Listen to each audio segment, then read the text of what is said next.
I'll stick to my sins, just like you stick to your sins. So let's both be sinful.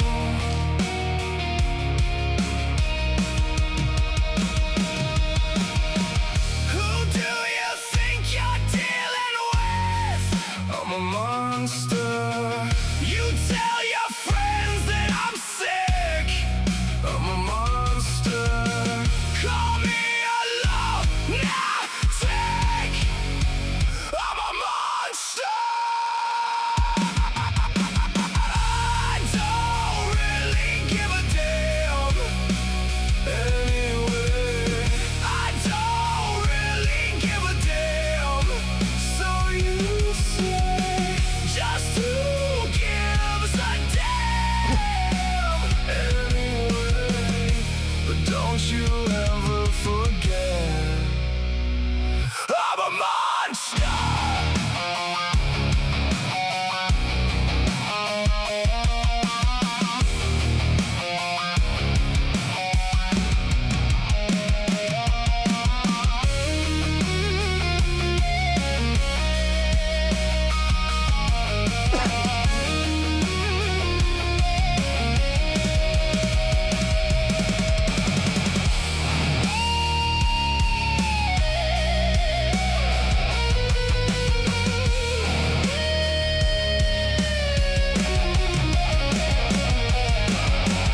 I don't really give a damn.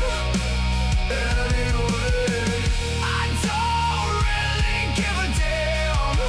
So you say, just who gives a damn?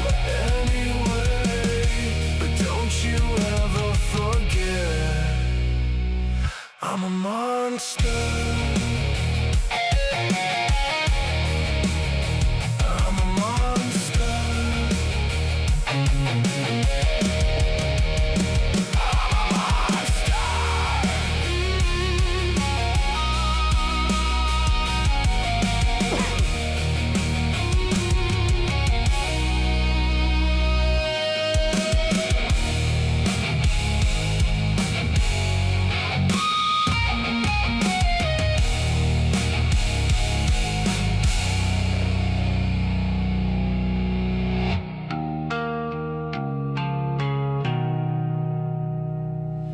I'm a monster. I'm a monster.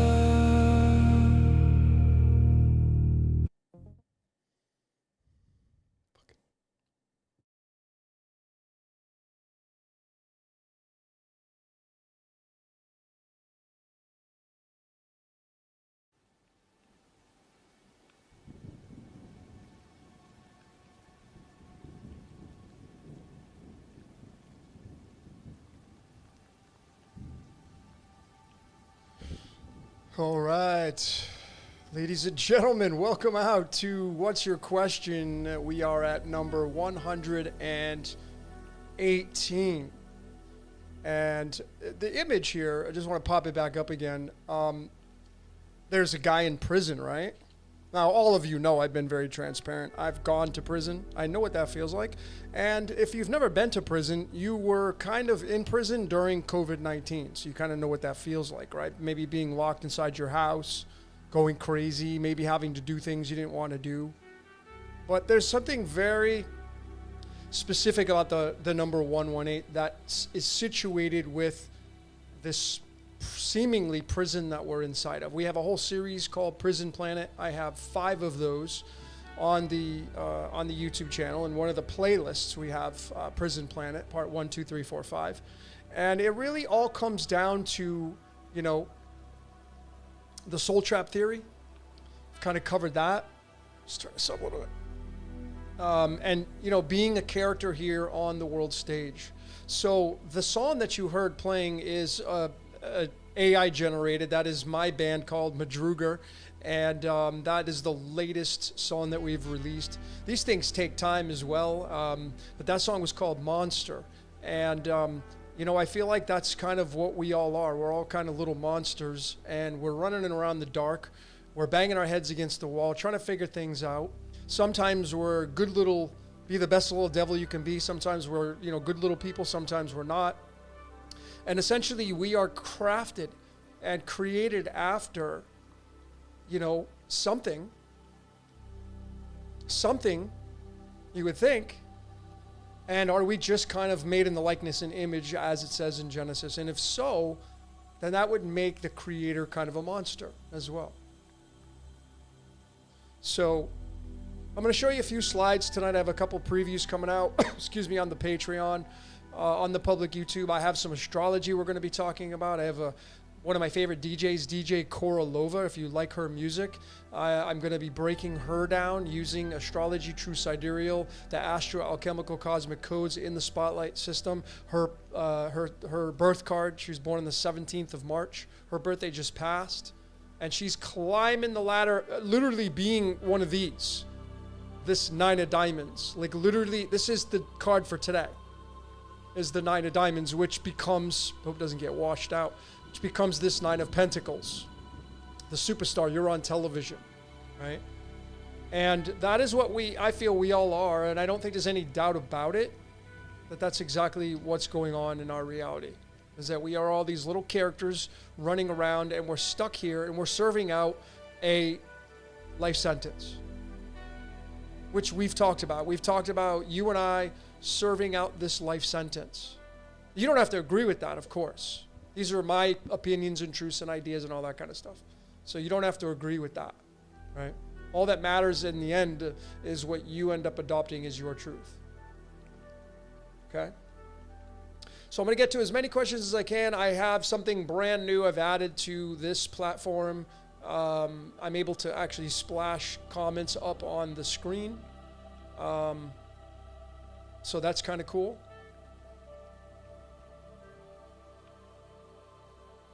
So big shout out to Pamela Swan number 5, a moderator in here. I'm going to be looking down right here. So if you see my eyes drift down here, this is where the chat's coming in.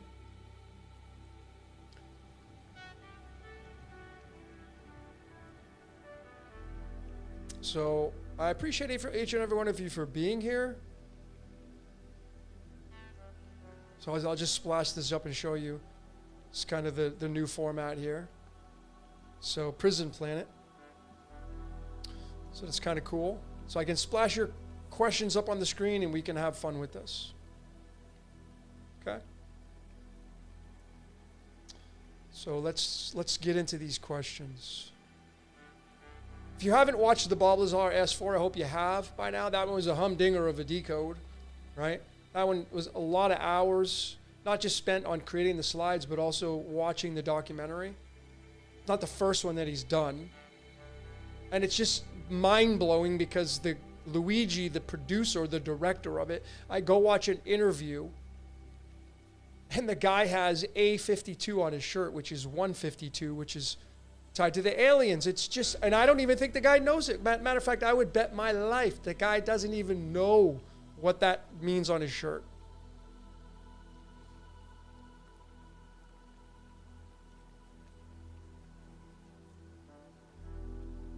Yeah, Mark Cooper. The background noise is kind of like an ambient Blade Runner, kind of chill. I don't even know. I have so many of them that I can't keep track. So I don't even know where I got it from.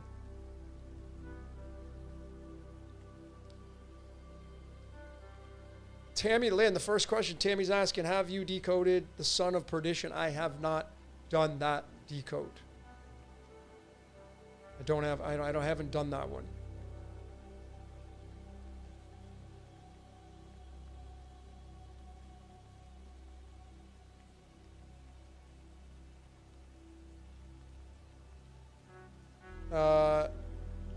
I don't know, Duber3662, how do you get a personal reading? Right now I'm booked out a month and a half in advance, so I'm not even ready to go do anything until May.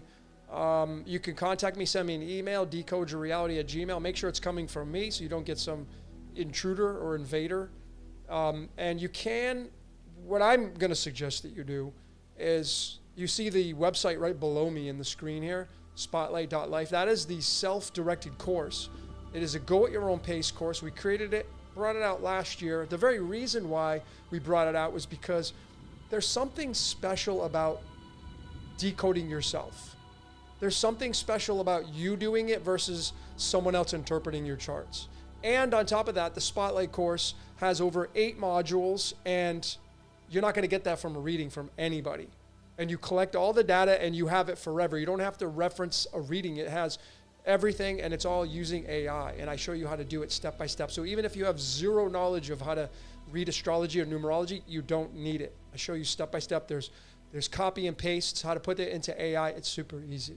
So I would definitely suggest doing the course versus me doing it. But if you really want me to do a breakdown of your life, you can send me an email, decodeyourreality@gmail.com.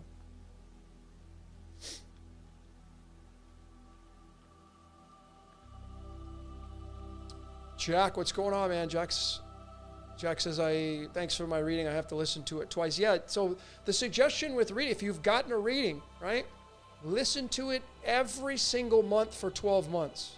I know that sounds like overkill, but the more you read about yourself or the more you listen to things about yourself, the more you become in tune with them. So you don't just want to listen to it once or twice. Once a month for 12 months.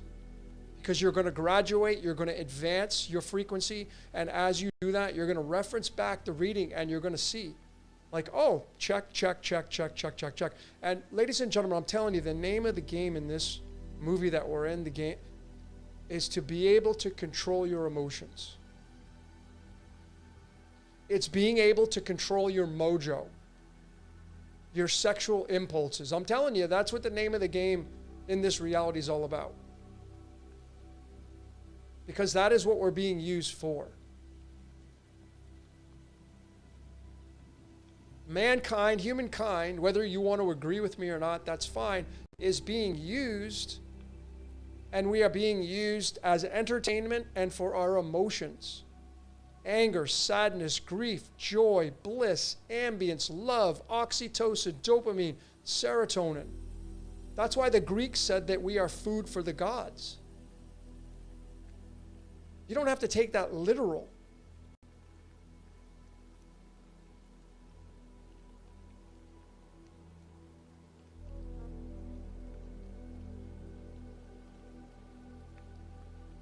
We got New Zealand in the house. Nice to have you here.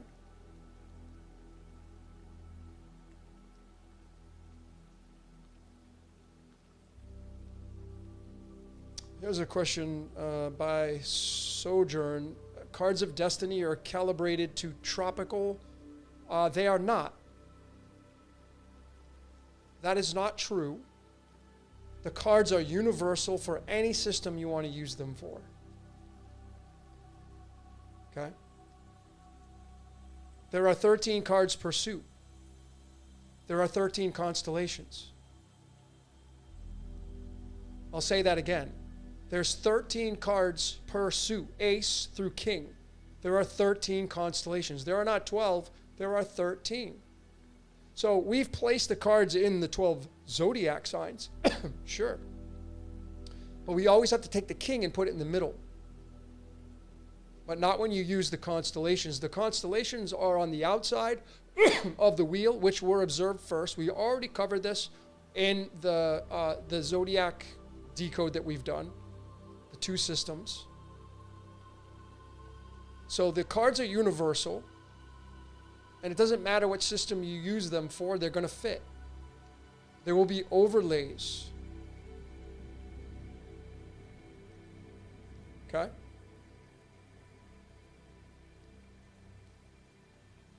I mean, your Cards of Destiny is a Sharon Jeffers title, and her and I, as good of friends that we are, because we're great friends, we don't have the same truth when it comes to astrology. She's a tropical astrologer.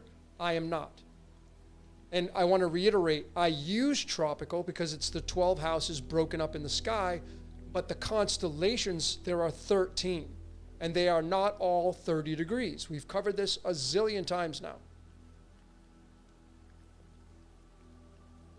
Like, people are ranting and raving, and I've gotten, oh, Uranus is moving into Gemini. No, it is not. Uranus is in Taurus, and it will be there for a very long time. If you get out a telescope and you go point it at Taurus, you will find Uranus there. It doesn't matter where you live in the world, you will find Uranus in the constellation of Taurus. It is not in the sign of Gemini. Okay? Don't listen to these people try to bamboozle you. They're using a system of magic. All systems of astrology are systems of magic. But which one would you rather use? One that you can verify with a telescope or a camera or binoculars, or one that somebody's telling you based on a two-dimensional chart that they're pulling off of some software on the internet and they're just saying, yep, this is it, which is what I did for a long time when I got started.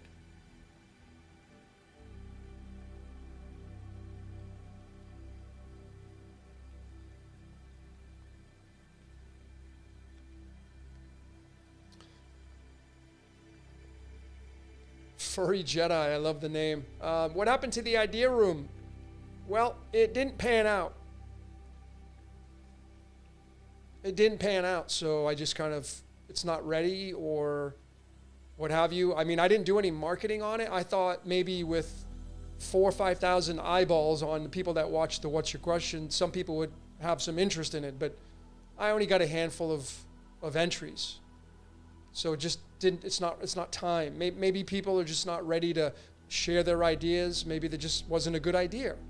But something kind of did, and this kind of will segue into this new platform that we are rolling out. And I'm saying we because I am now going to officially collaborate with Dr. Danny, who is a medical doctor, real medical doctor. She delivers little babies, little stars into the world, and she's a huge esoteric astrologer. True sky like me. And so I'll take you on this journey right now so I can show you. Let me get out my cursor really quickly to kind of announce this, I guess, this part.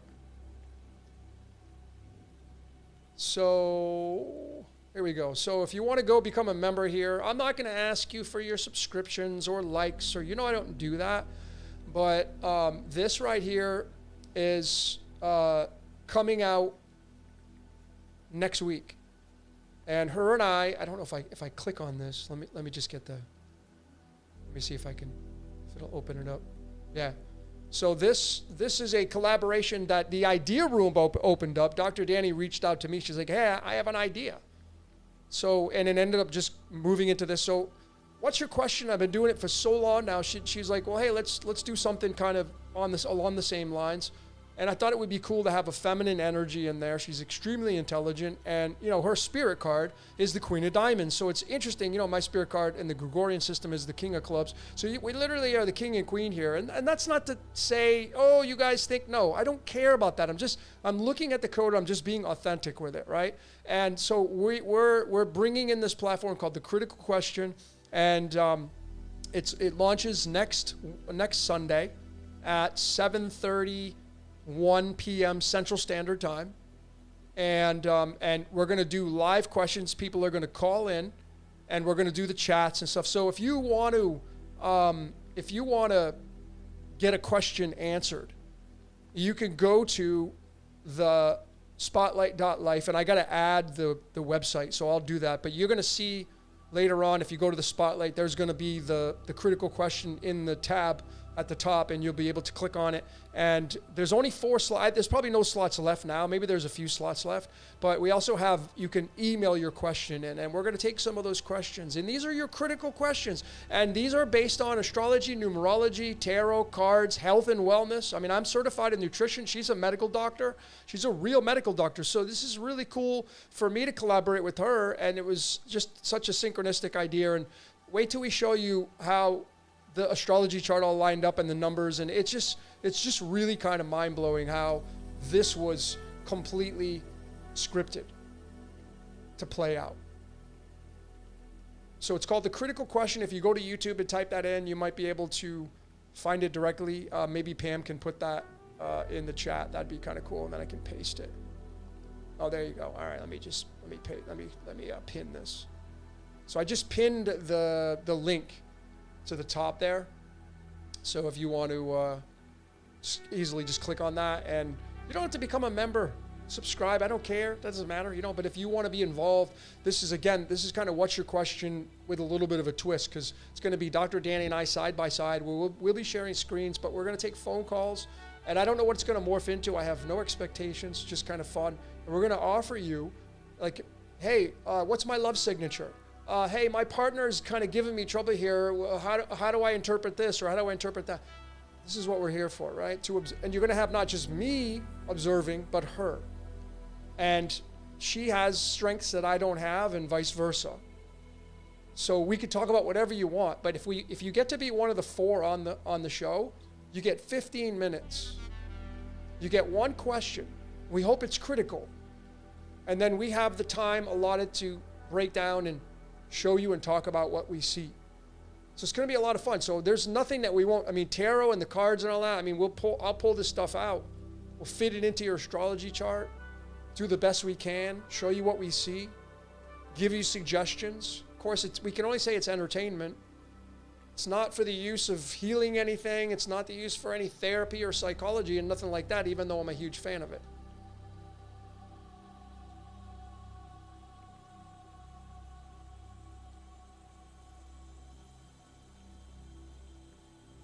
And this channel, I've already talked to Danny about it. We decided we weren't going to monetize it, because the main reason why I don't monetize my channel is because I can't stand commercials. If you ever see one on this channel, it's because I used music that belonged to an artist. So it gets copyrighted, and then they get to take over and add in commercials.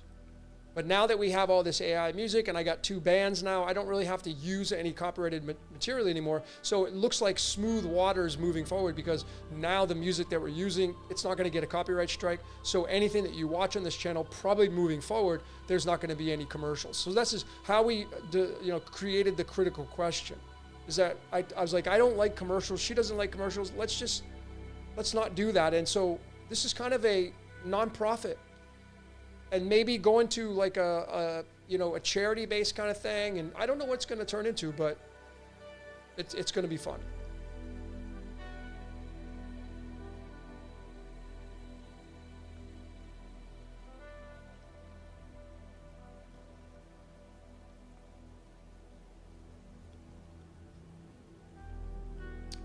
So, Gingy, I don't know. What's in the stars now then? Well, there's a heavy amount of energy. And it's interesting because we're doing this very first critical question on the 19th of April. And there's a tremendous amount of energy in Pisces. In the tarot, which until now, I've always shown the tarot, even in the Spotlight course, with just the zodiac. The zodiac, when I say zodiac, I'm referencing the 12 houses broken into 30 degrees. Not the constellations, right? But when you look at the constellations, there are 13 of them. 13 is a prime number. 41 is the 13th prime number. You saw how big 41 was in the S4 of Bob Lazar. But the 13th card in the tarot is the death card. This one, right here. This is the 13th card. Well, guess where it sits? In Pisces. Because see, I know we're so used to saying Pisces is the last sign. It's the 12th sign. Tropically, it is. 4 seasons broken into the quadrants. Pisces becomes the last one. But it's the winter. Pisces, no matter what, is the last sign traditionally. So it means the end. This is the card that is associated with the constellations on the outside. Pisces is the 13th, and the death card is the 13th card. So we are having a tremendous amount of energy right now in the sign of Pisces. And there's a huge conjunction that's going to be going on the 19th. Let's go there right now. So since I know some of you are curious. Let's go here right now. We're going to open up the stellarium. Let's set all this stuff up. Now, ladies and gentlemen, this is the most accurate picture of the sky that we have. If you want to know where a celestial is located, this is the website to use. And you can verify it with your own two eyes, binoculars, a telescope, etc. Okay? But you can see right now, look at all this energy in Pisces. And as we move to the 18th, look at this. They're literally sitting right on top of each other. I mean, this is the 19th. Look at that. This is the day. Next Sunday is when Danny and I are doing the critical question. And look at this. Poseidon, Mars, Saturn, and Mercury, all conjunct. I mean, these three are sitting at the table together, all in Pisces. And Pisces is the last sign. It means death. And the sun, you could say the sun's still here. I mean, this is not exact. So whoever drew these out, these boundaries, I don't know who drew them out, but remove the boundary. And I mean, there's the start of Aries and kind of there's the end of Pisces. So the sun right on the 19th is going to be in a cusp position. Cusp meaning in between two signs, picking up on both energies. And when that sun hits right there, 421, you know whose birthday this is, right? Adolf Hitler. Adolf Hitler was born on 421. So with all the energy here, and you got some war-like energy here, Saturn sitting on the left-hand path, Mars sitting on the left-hand path, Mercury sitting on the left-hand path, these three literally all make up the left pillar in the Kabbalah tree. Saturn sits above Mars, Mars sits above Mercury. They literally sit and make up the third, the left-hand side of the Kabbalah tree. This is the energy that we're going to be having on next Sunday, next Saturday. And it's in Pisces, and Pisces is the death card. Because this is wintertime. Right? This is wintertime. So there's that. Whoops.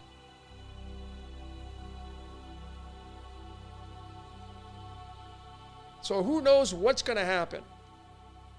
I don't know. But I hope by now you're not getting emotionally involved with it. I hope by now you're not giving and feeding your emotions to what's going on the world stage. I hope you figured that part out yet. If you can't watch that and realize it's entertainment and you're watching a movie and you're giving it your energy, and especially when you get emotionally involved with it, there is so many distractions on the world stage now, it is mind-boggling. We covered, I want to say thank you to all the Patreon members. All of you members over there getting the big decodes. We're closing in on 200 videos, 180. If you sign up on the Patreon now, you get access to almost 180 videos. You're never going to get through them all. Probably not. But anyway, we put out the They Live 2.0. And the big takeaway was distraction. That's what got me started on Decoding They Live, which just segued into the S4 Bob Lazar. I released the They Live 2.0 on the exact same day that Bob Lazar and Luigi, the director of S4, released their documentary. How about that? Do you think that's a coincidence? No such thing as a coincidence, but of course I didn't know that they were putting that documentary out. Here we are. Oh yeah, I stand corrected. Hitler born on 420. You're right. 420.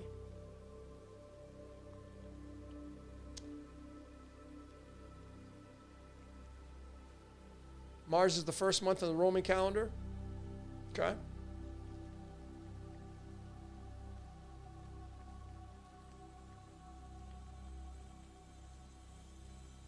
Tess Brown, when is Alchemical Human Design going to be? It's already up. It's already up. If you go to the spotlight, you go to the tools. It's right here. Oh, that's the totem pole. Cosmic codes, excuse me. It's right here. It's already up. It's already on the course. This is the only human design in line with the true sky. You're not going to get it from the Vedic It's not going to be lined up. The ones that you're seeing with the Vedic are still using the 30-degree houses. They're still basing it somehow, some way on the tropical. See, let me tell you something right now. This system, okay, the most important, or one of the most important gates in human design is gate 41. Why? Because gate 41 is assigned to the root, and it's designed around your fantasy. Everything hinges on this gate.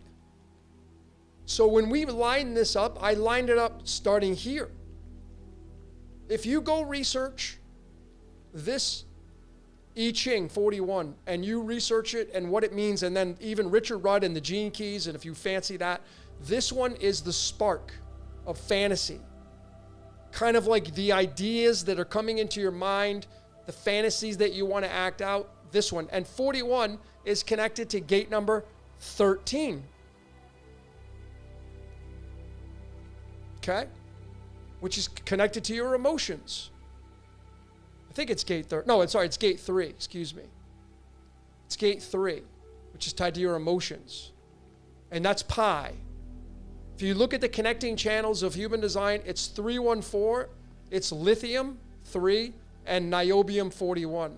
Aquarius and Taurus. The Taurus field based on the electrical grid of Aquarius. This is where, remember this, if you watch the S4, 41, I had it all over the S4 in the alien hangar. 41 is Elohim, 41 is the numerology of the word womb in Hebrew, 41 is the latitude north of Vatican City, 41 is latitude of the Jesuits, 41 is the number of the 13th prime, 13 is tied to the sun. So there is no software right now, someone will make it, I'm sure, or someone will want to collaborate, that you can do it just on the fly. Like you can punch it in and it will give you all of your gates. You have to do it manually right now. Old school. So we show you how to do that. Right? And then how to read from all this. Because it's not just the gates, you add on the elements on the periodic table as well. So this is part of the course. Right here. It's part of it. $200, folks. I mean, it's so budget friendly. Anyway, I'm not going to try to sell you on it. That's irrelevant.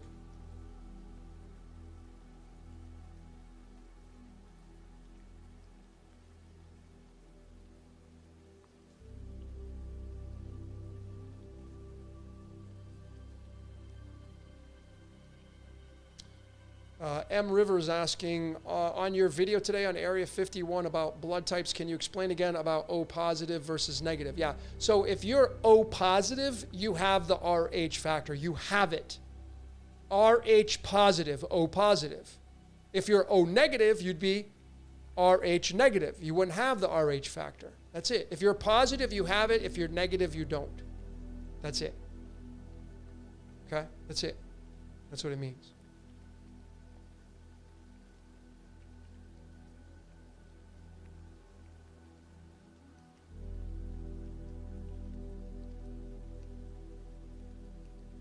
Yeah, this is a really big, Mark. Mark Cooper says the amount of crazy information is so accessible.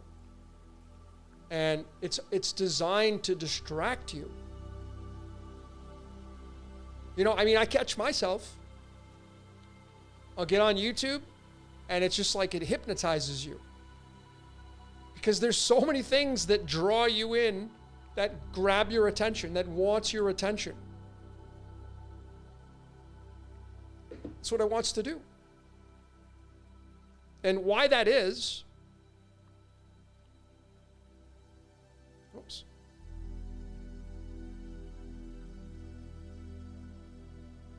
Because of this. Hypnotize. You know that song 138, We Are 138 by the Misfits? Well, do you think that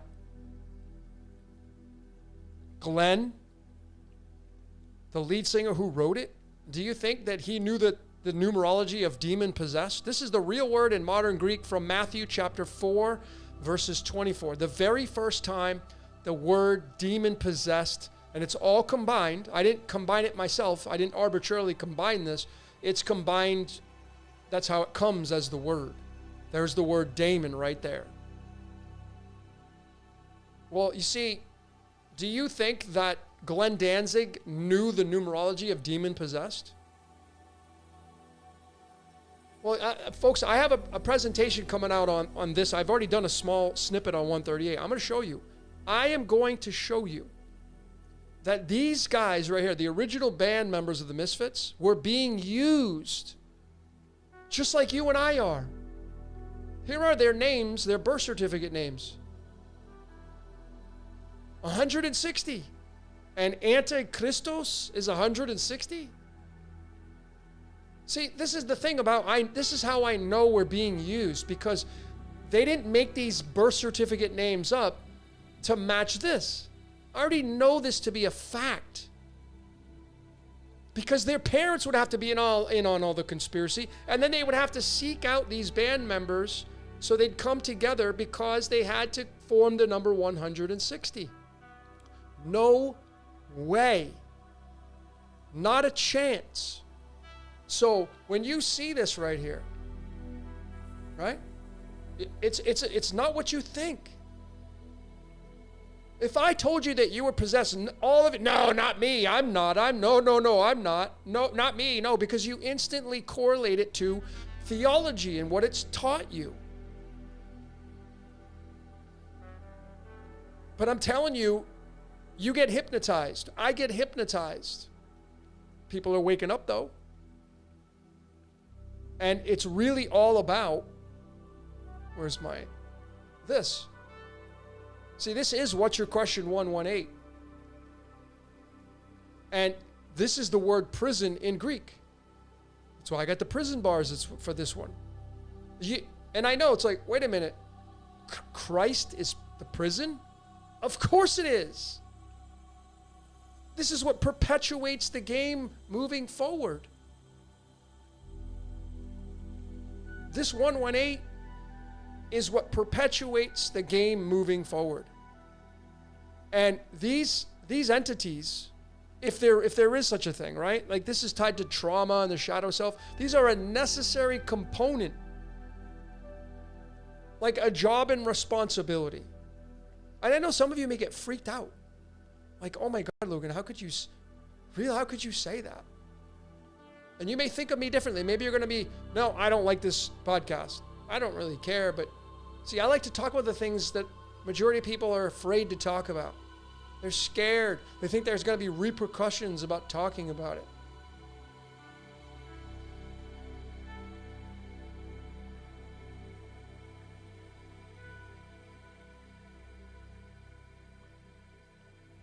You might as well read that statement right there. Because that is my fact right there. That is my final answer. What's on that? What Furry Jedi 1 says? That is my final answer. By what? It's not. I'm not possessed by a demon, because that's what you think. You think this demonology thing. Your mind is not your own, folks. You think you're creating these thoughts that are coming into your mind? Not a chance. You're having them. And then you act upon the thoughts that come in. And I know you say, yeah, I know, but I get to choose. But they're not yours. I don't care if you think you get to choose these thoughts. Like, oh, I have all these thoughts, but I'm going to choose this one. That's totally fine. But all of the choices weren't yours. So it's an illusion. I got a thing coming out on, do you think God is evil? Like when we think of like, what is your idea of God? And then what does the Bible say about it? Well, John 1 verses 5 says God is pure light. There's no darkness in God. Well, then that gets contradicted by scriptures that say that everything was made, he made everything. Proverbs, the book of Proverbs, chapter 16 verses 4, it says God made the evil for him, for it. So we can use it for its bidding, a necessary component. And that's why everything's allowed here. Just wait, man, when I come out with this, like the whole Proverbs 16 verses 4, just using the theology, because people like to use that. So I'm going to use the same thing. I'm going to show you that your life's not your own, you're being used, and evil is part of the God. Because you can't be pure light and there's no darkness in you, but then create the darkness and the evil in Isaiah 45 verses 7. You can't create a polarity and say that I'm not part of that polarity. No, the idea of the polarity, you created it because it's your idea, and when you create it, you become a part of it.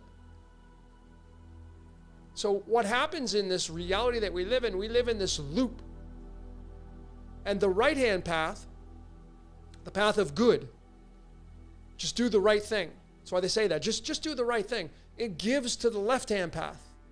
Just like the negative and the positive in your battery, the red and black under your hood that starts your car. If you pull one of those cables off, guess what? You ain't starting your car. So this, which is the rising of the sun, the light, we're in the light game, feeds the left-hand path, the taker, the darkness. But the darkness has to do something with the energy that it gets from the right-hand side. It can't just keep it. No, it has to give it back to the right. So it forms the circle. Everything in our reality goes in circles. Everything. That's why you get the pi and the golden ratio and all the mathematical equations. It's all the circle. That's why the sun and the moon circle. That's why the stars circle. Okay? Energy flows in a circle. And and that's why the zodiac wheel is a circle. You look up in the sky, it's a circle. So the right-hand path feeds the left-hand path, and the left-hand path feeds the right-hand path. And that is because it forms a circuit. And that is why Jesus in Revelation says, hey, I wish you'd pick hot or cold. Pick a polarity. Because if you don't pick a polarity, I'm kicking you out of my game. Doesn't say that, but that's what he meant.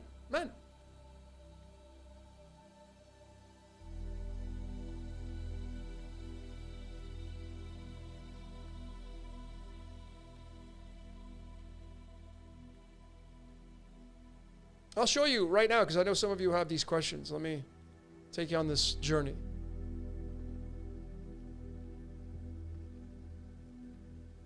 If you go to, that's Proverbs 16 verses 4.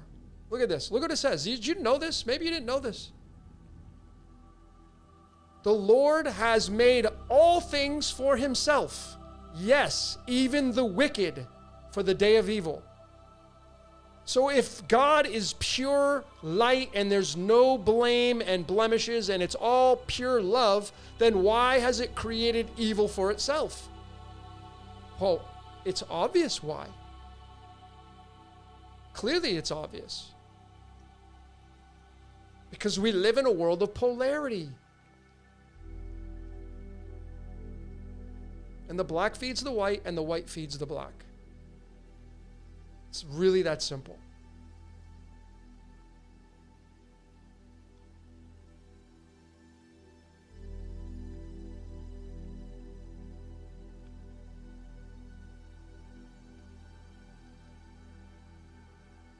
Yvonne says there's no such thing as good or evil. It's all a perspective. Kindergarten stuff. Well, we all use these adjectives to label, like, how was your day? It was good.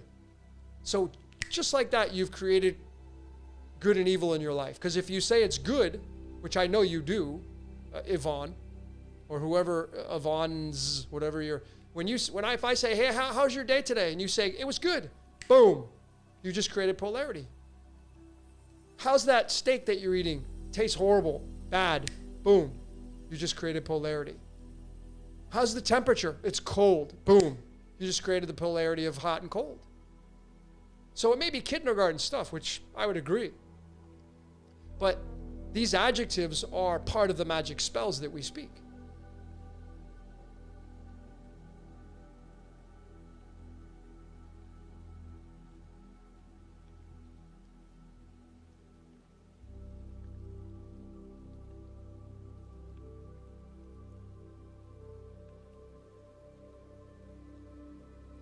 Yeah, this is very true, Angela. The darkness serves a purpose. Well, we've said this before, right? If the sun never went down, below the horizon, what do you think would happen to Earth? It would burn up. It would evaporate all the water. So you need the darkness, the absence of light, to offset everything.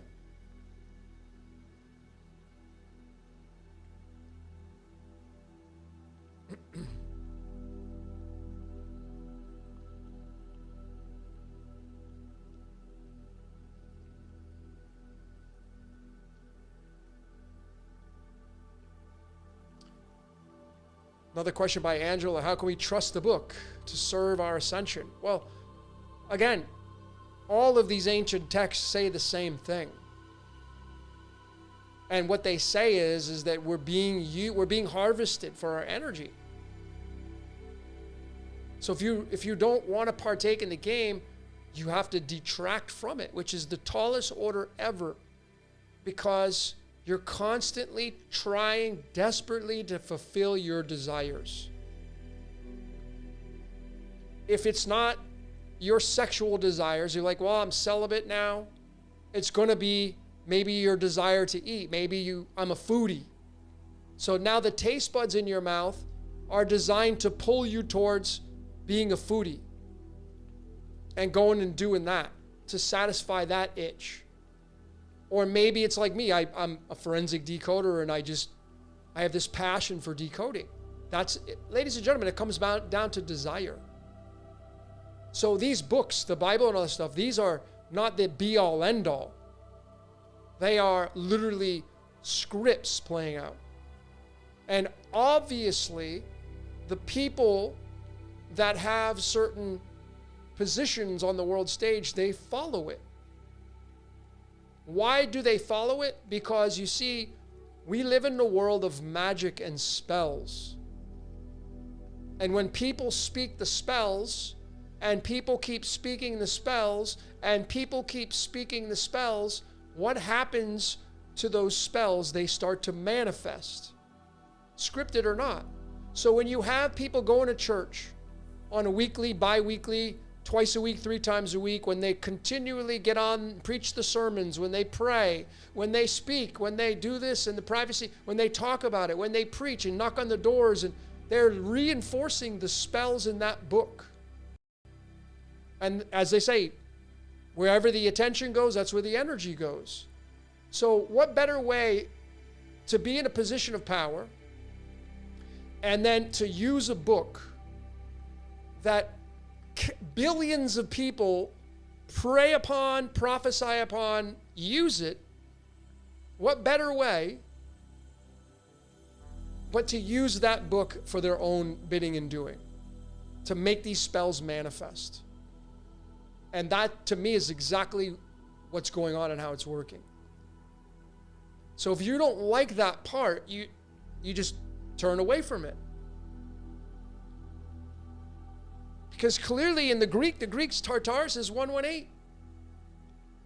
Clearly. And this is, what's your question? 118. And 118 is the prison. There's only 118 elements on the periodic table that we know of. There may be more. There will be more. But right now there's only 118. 118 is the isotope of tin, and tin is the element towards Zeus. Zeus in the Greeks is the king of the gods. That hasn't changed. Zeus is still the king of the gods. Unless that has changed, it hasn't changed. That's why you have the Olympics every 4 years. The Olympics, the Olympians. I mean, maybe one day when we don't have the Olympics anymore, the rulership of Zeus will be over. I mean, in Revelation 21 verses 1, when it says, there will be a new heaven and a new earth. That's the new world order. And then there will be no more sea. Yeah, that's Pisces. There will be no more age of Pisces. Getting rid of the sea. That means Poseidon's rule is over. Astrologically, Poseidon rules Pisces. And Pisces is the last stage of the constellations, because when you move into, and we're going backwards, so we're going to Aquarius now. You're going into the rulership of Uranus and traditionally Kronos. And across the way is Helios, the sun. Whereas the age of Pisces was ruled over by Poseidon and Mercury, Hermes, because Mercury's the ruler of Virgo. That's ending. That's why it says there will be a new heaven and a new earth. That there'll be a new chapter. Okay, that's what I'm telling you. This book, the most popular spell book in the world, is the Bible. And the Quran and the Islam nation, and and so on and so forth. And these are spell books. That's what they are. That's why they use these books for government and power, because they know that the normal, typical person is going to go to church and they're going to speak the spells and they're going to enforce the script that's in that book. Who do you think wrote it? What do you think it was written for? Enforce power.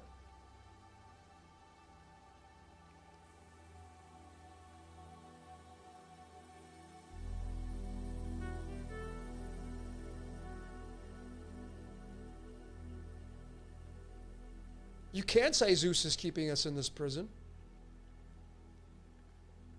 You could say that, right? If you follow the Greek, that's just one layer of it. There's these layers of the onion. And there's a lot of evidence that says Zeus is the Yod. Zeus becomes the Yod. I know that a lot of people have the Yod pegged as Kronos, Saturn. I know. So there's that. And maybe that's the case. I don't know. Right? There's so many ways that you can fit this into the context.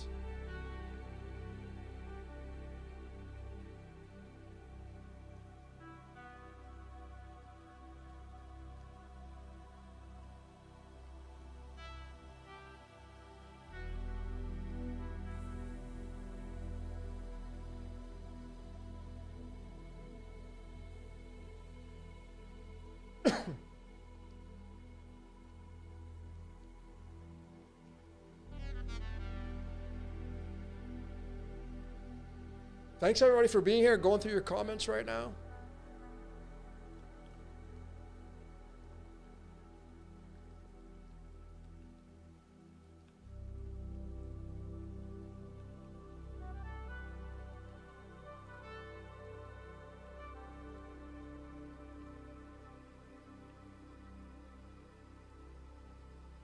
Folks, I'm telling you, there's so much evidence to point to that Poseidon, is the devil.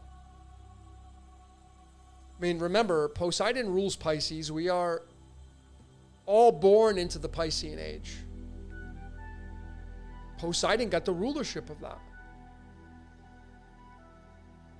So there's an inheritance in Deuteronomy chapter 32, in the Torah, it says that the Yod, its inheritance was the land of Israel, which means that it got assigned the land of Israel. Are you part of the land of Israel? I would imagine the majority of you, no.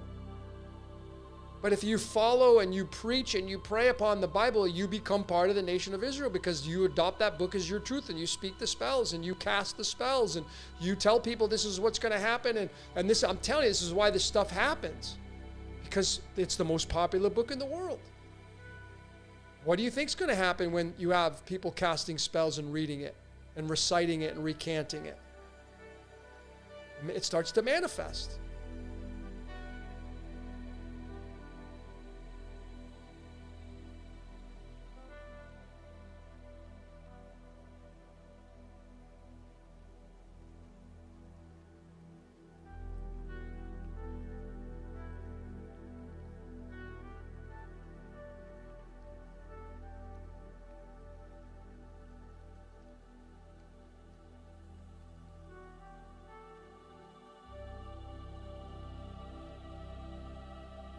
Going through your comments here.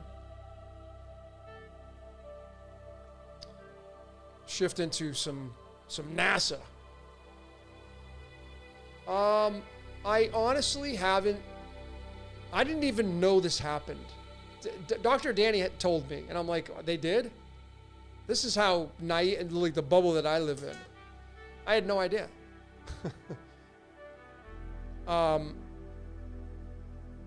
So I'm very ignorant in this area. I don't know, but I do know that there's a video that's circulating around, and I don't know if somebody created this, but there's an astronaut with 3 legs, and then there is a shot of like the camera, which I shared on the where did I announce it? I don't remember, but anyway, there's a video of the people in the cabin, the camera's pointing down towards them, and just over to the right there's somebody coming in and talking to one of the astronauts. So I don't know.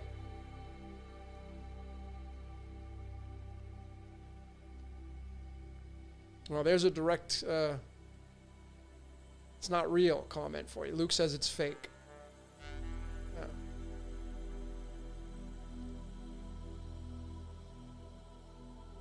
Just another big distraction. And, you know, this is all playing out. You have the aliens, the big disclosure. I hope all of you have watched the S4, but I mean, it's so scripted.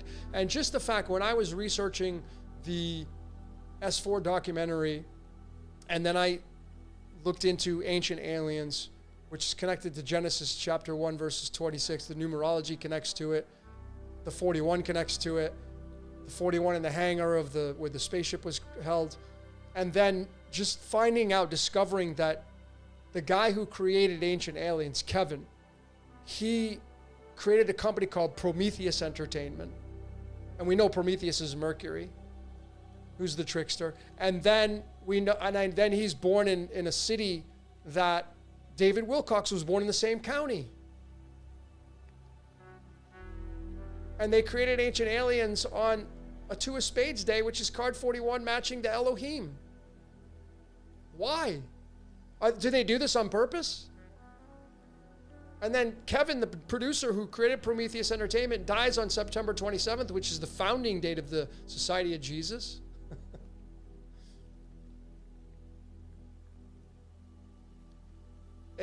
Folks, it's too perfect. There's too many perfections in the code for someone to tell me, yeah, I made that decision. Sure you did. We're going to find out, man. You know, like David Wilcock, one of my really good friends is a huge fan of him, but we're going to find out. It's all going to come out. We're going to find out if it's legit or not. We're going to find out. Maybe it's legit. I don't know. I get a friend I mentioned in the S4. I have a friend of mine who was abducted by aliens. Who am I to say you're lying? I'm not going to say that. I'm sure there's somebody in this crowd right now that you've been abducted, and I'm not going to tell you that you haven't been. I'm certainly not going to tell you it's some government agency that's putting on these monkey suits that look like aliens, and they're just going into people's homes and snatching you out to bamboozle people. I'm not going to say that. Some people think that. Phil Schneider, the guy who almost got his hand blown off, says that there's underground aliens. Saw him. He killed a couple of them. Did it really happen? Like, this is what I'm saying. There's so much information right now. It's like mental overload on the world stage. And we know that there are Trojan horses. In this case, Trojan horse meaning there is fake information that is in the history books. So when you look at something in the past and you swear up and down that it's real because there are books on it and there are people, it doesn't mean that it really happened. So when you say it's verifiable because somebody has a book here and someone written it here, that doesn't mean it's really happened. So if something happened 100 years ago and you say it happened because there's verified books that said it happened, or there's verified accounts, or there's newspaper clippings, or that doesn't mean that it really happened, ladies and gentlemen. You can't say that it's a factual, yes, it really happened. You don't know. You think it happened. Maybe the percentages are in your favor that it really happened, but You can't say 100% that it really happened. That's why history's tough. It's really tough, man.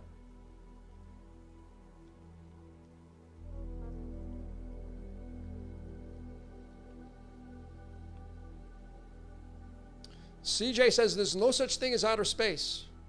How are you to prove that?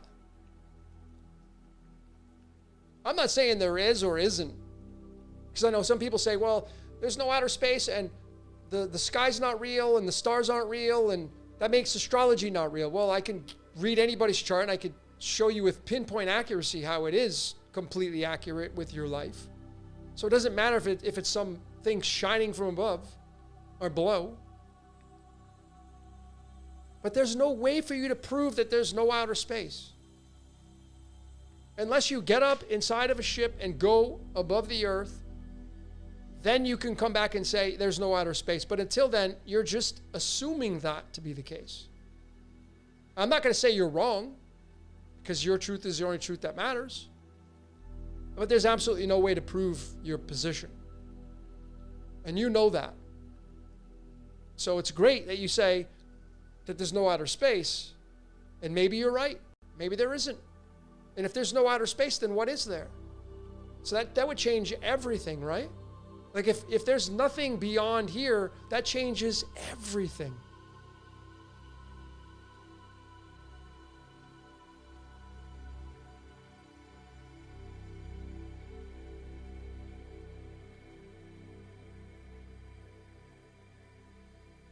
Here's a good question. We decoded this, higher self. As a matter of fact, we ran a poll on the Patreon, and I asked everybody, the members over there, what decode would you want done? And we voted on it. And it was higher self. So that one's on the Patreon. So just first we have to define that. What is the higher self? And it's going to come down to what you would call the higher self. Is it the representative that's running you? Are you hooked up to some pod? And you're just this avatar character being used, like a lot of people claim? Is just the higher self just the divine using you? Well, we did a decode on You Are God Decoded, right? We showed the evidence. There's a lot of evidence. We opened up the CIA documents. It's called the Absolute. They call the God the Absolute. How it was using you. So you could say then you'd go that way. So is it a pyramid like this? Is this what it is? Everything goes to the apex? It just branches out? Maybe. But it really will all come down to what you have as your truth. You create this reality. So when the person who said there's no space, that is the reality that you create. But then what happens if you find out there is space? You have to adjust. You then adjust your truth to make up for the error that you have with your truth. No one's got it all figured out. Nobody, no channel, no position of power, no influencer on the world stage right now has it all figured out.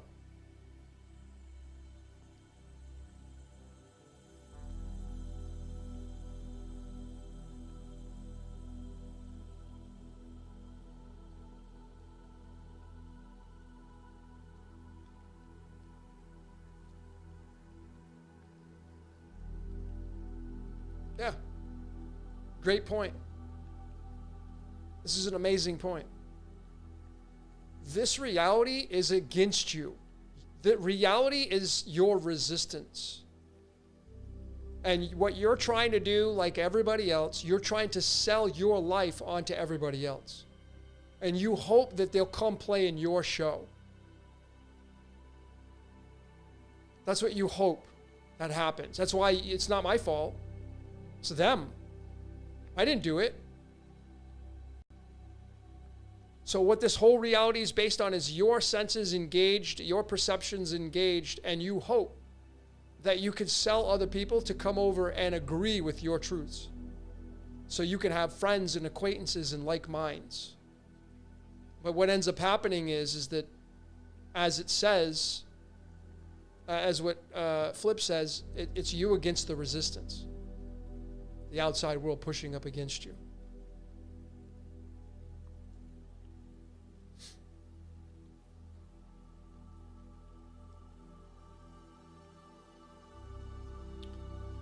Squirrel Sniper, what's going on, man? Can we differentiate between a natural synchronicity and a deliberate systemic anomaly within the script?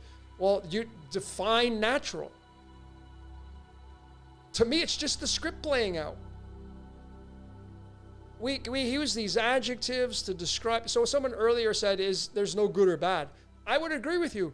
Only if you add an adjective to the subject to describe the outcome of it or what it's going to feel like.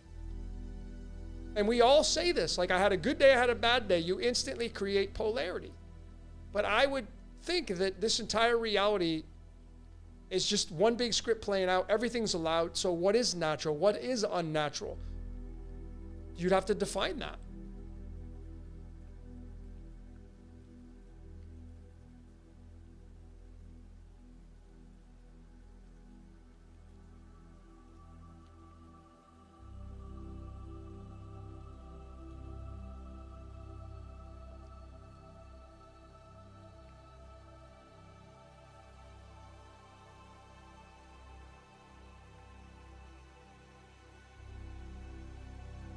So this comment came in, we're immortal spiritual beings made in the image of the Creator. Now you're using theology, which is fine. But the spiritual image, not the physical.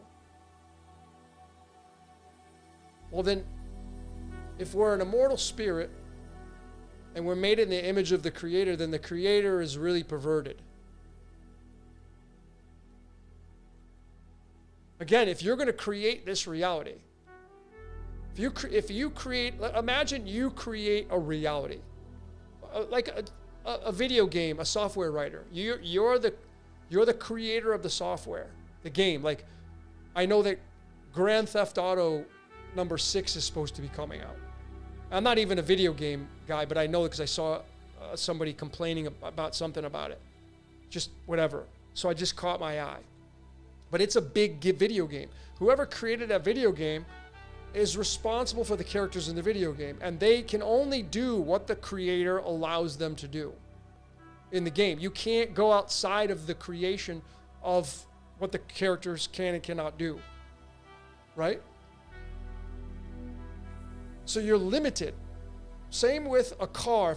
If you're a car manufacturer and you build a car, it only goes so fast. It only lasts so long. Right? There's limitations on it. You can't take a car and jump it off a cliff and expect it to continue on flying. So there's limitations with it. So this is exactly how our reality is built. Our reality is built like we build movies and software and operating systems. There's limitations to them. But we're also constantly, like these phones, we're updating them all the time. What do we update? The operating system. Well, isn't that kind of how our reality works? Our reality is getting an upgrade. The operating system is going to change, and it constantly changes, just like they change in our cell phones. Like if you have an Apple iPhone version 1, the very first one, you can still put a SIM card in it and use it, I think. But you can't download the applications that are made for the new iPhones. It's not possible because the operating system won't allow it. It's not designed to, or it's not able to download the new software. Like right now, I have a Mac. I'm operating this podcast. I have a Mac Mini, which is a desktop Mac, right? And it's, I don't know, 4 years old. And my operating system is like 11.2. I don't even remember what let me tell you what operating system I'm on. I'm on the, if you're a Mac fan, I'm on Big Sur, which is it's an old operating system, right? So there's certain things that I cannot download on my computer and use it because the software that is being written is only compatible for like the Mac operating systems of 12.5 and up or something like that. So it limits what I can do. And that's the same thing that goes with you as a human being, is that you're an operating system. And if you do not change the operating system as the information comes in, you're limited at that point. And what I mean by that is that there's all this new information coming in of like, hey man, we need to walk away from this and walk away from that. You know, the old ways are being done away with, and people are clinging on to them. Like, I'm not going to do that. I'm not going to give up this. I'm not going to do that. Then your operating system will not be compatible with the new operating system moving forward. You're going to be forced to do it, or get lost, get left behind. So the same principles in a cell phone or your computer operating system is exactly what's going on with our consciousness. The new consciousness comes in, the operating system wants to upgrade, and there are some of you that don't want to change your operating system. You're comfortable with the operating system that you've been used to. And some of you, it's just a matter of like, you keep paying attention to the mainstream thinking it's going to affect your life and it's real and that you have a say in it and you better go vote. And all that operating system is so old and outdated. And it needs to get changed in a big way, and it is going to get changed.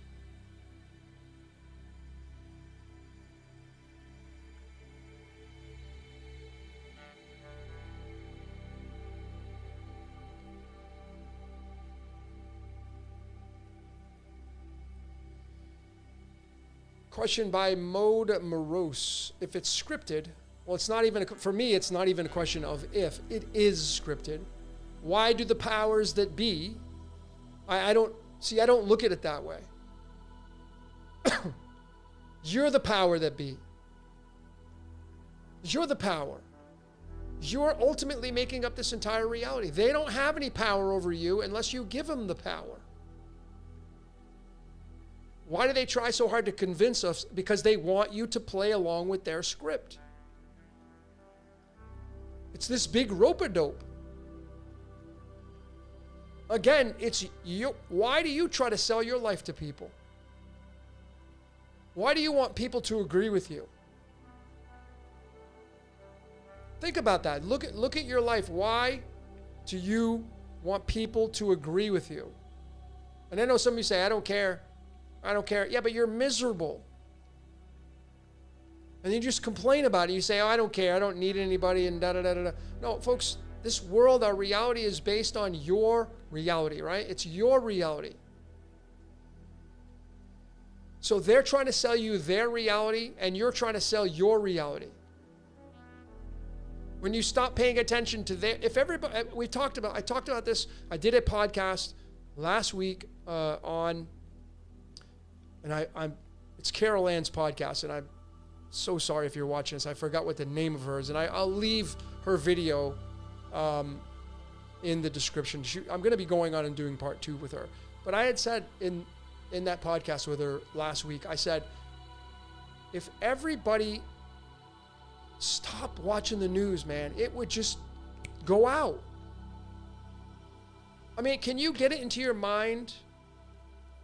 Can you envision in your mind what would happen to the world if everybody did not pay attention to the government anymore? And the governments? Not rised up above them. You don't need to do that. Just, I'm not going to pay attention to your mainstream news anymore.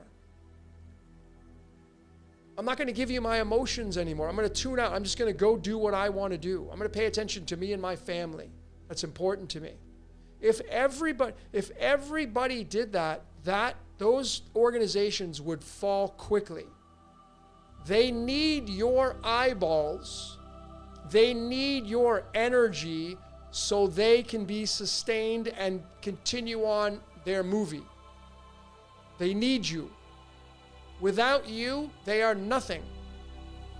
That's why in your life, you need people. You need certain things. On this channel right now, imagine I'm sitting here right now and I'm talking to this camera and I have 0 people in the chat right now. Imagine that I'm sitting here in this chair and I'm talking and there is nobody in this YouTube chat talking. There's nobody here. And I just continue on talking and continue on talking. Who does that? Who talks to an empty telephone? Who gets on the phone and just rambles when no one's on the other line? No, when you press call, someone answers. If they do, you now have a connection. You have somebody willing to respond and listen to what you got to say. Some of you get so excited about things that happen in your life, and you got to tell somebody about it. I'm like, I'm so excited. Oh my God, who am I going to call? Who am I going to call to tell the good news? Or who am I going to call to tell the bad news? Or who am I going to call so they can give me advice? Because I need somebody to give me some advice because I don't know which way to go in life. So we use each other, folks.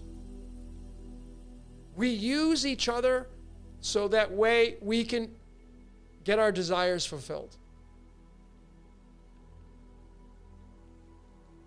And you sell yourself to the world in hopes that they will give you something in return. And you're constantly trying to get more desires fulfilled in your life. And I think the greatest proponent of that is boredom. If you literally went somewhere, like I've used this before, if you went into a cabin in the woods in the middle of nowhere, I know a lot of you say, oh my God, that's my ultimate. I get it. So there's exceptions to this. But the majority of people, if you take them out of the environment they're in and you put them in that environment, they're going to probably get bored. If you take somebody that is constantly on YouTube or Instagram or Snapchat or whatever the platform is, or they're on YouTube or they're on Amazon Prime, they're constantly being distracted by the electronics, and you put them in a cabin in the woods and you say, you got to stay there for a month and you don't have any internet, you would probably go bananas. See, we have adopted to the operating system of the distraction at the highest level. You have adopted the operating system of how you do your banking. If the internet goes down, you ain't getting no money because the ATMs run on the internet. If the internet goes down, a lot of you can't work, which means you can't get a paycheck. You rely on the operating system that is in place right now with this world. You think it's going to change? Inevitably, it's going to change. But we're just getting started with this thing. Unless it doesn't last and some big, huge thing happens and it takes it out and we go back to the horse and buggy age. Do you see that happening? I don't see it happening.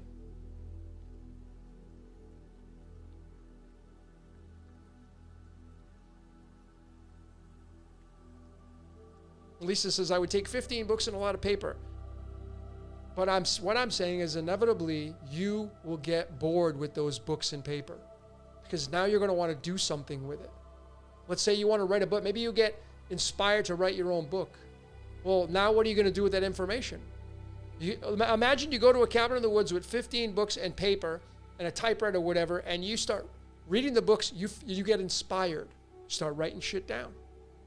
And now you have this great idea of like, I'm going to write my own material. Okay, great. So you write your own material. Now you have all the material. You have a 300-page book ready to go. What are you going to do with it?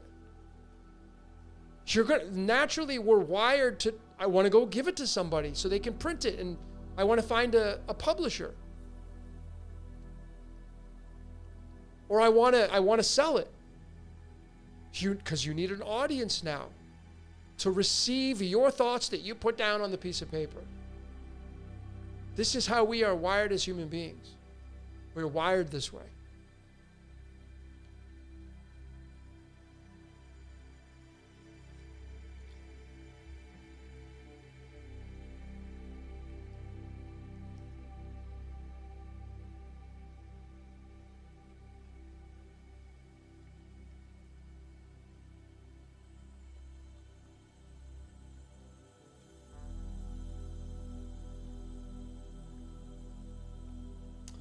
Christy says, I prefer a horse and buggy over Tron. Do you own a car, Christy? I bet you do. And if I took your car away, I bet it wouldn't be long until you were really mad that you don't have your car anymore. All I'm saying is that you've adopted your life to the operating system around you. You don't have to get involved with all of the Tron stuff. But if it's not the car, it's your groceries, the conveniences of your life. That's what we've adopted our operating system to. And I think that the majority of people here, 99% of you, if your conveniences are taken from you, you're going to complain about it. You're going to get mad. You're going to do something about it.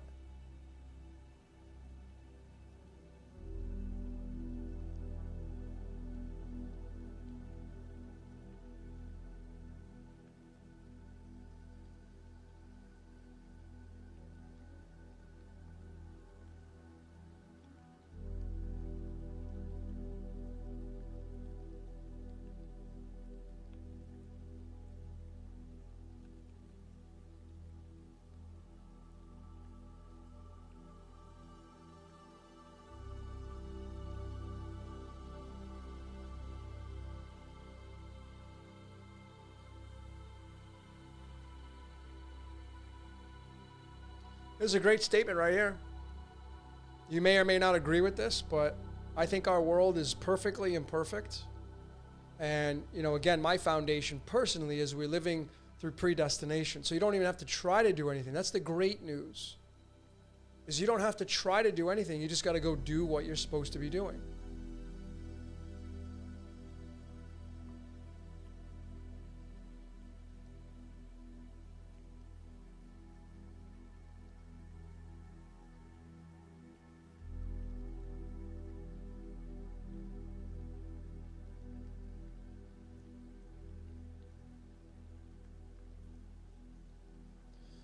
Yeah, I mean, have you ever thought about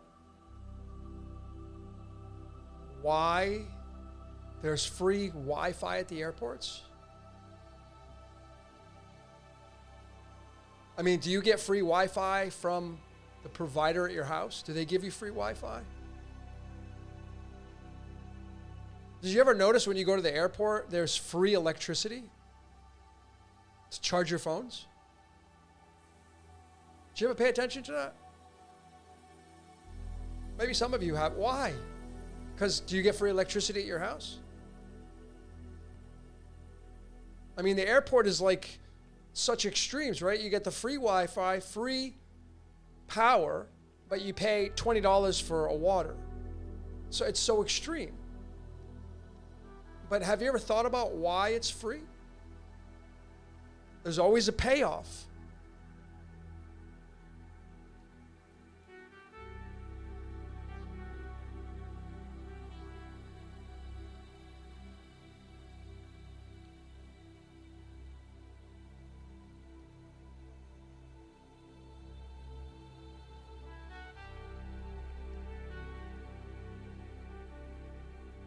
Yeah, this is a comment. They want your data, maybe. Maybe they're collecting all that kind of stuff. But I just think, that's part of it. I think that's one part of it. Is it, your clicks and your likes and, what you scan and what you end up clicking on for websites is all obviously uploaded for reference. But I also think that's just one layer of the onion. I think there's many other layers of the onion as to why they're giving this stuff away for free.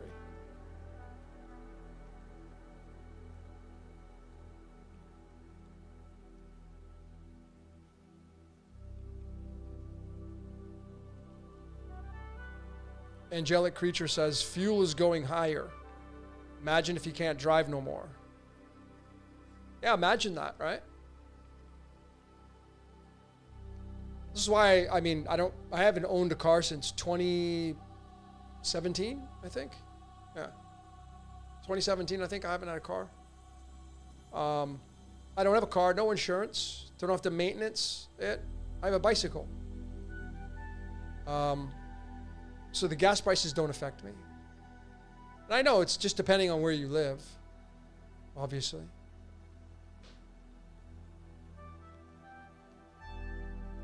But there are people that are going to be making some change. You have to make the changes. You have to adjust.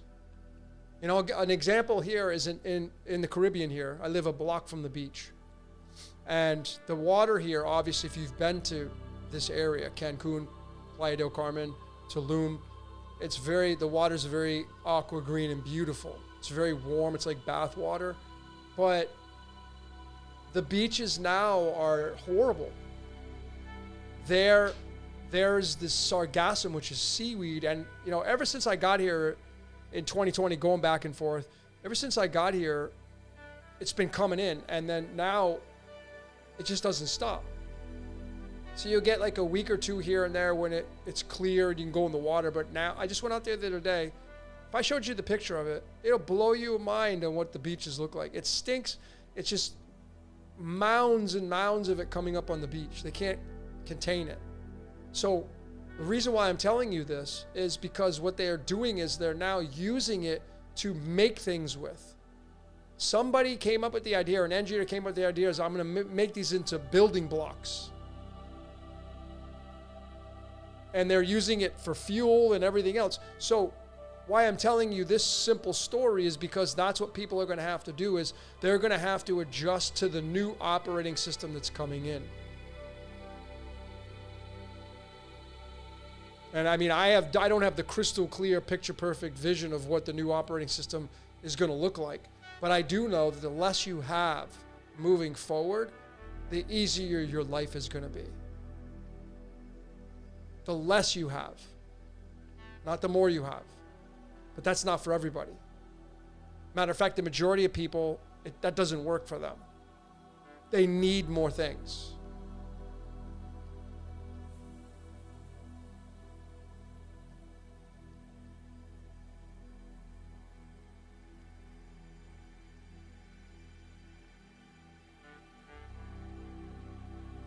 Yeah, Lisa, everything's going up.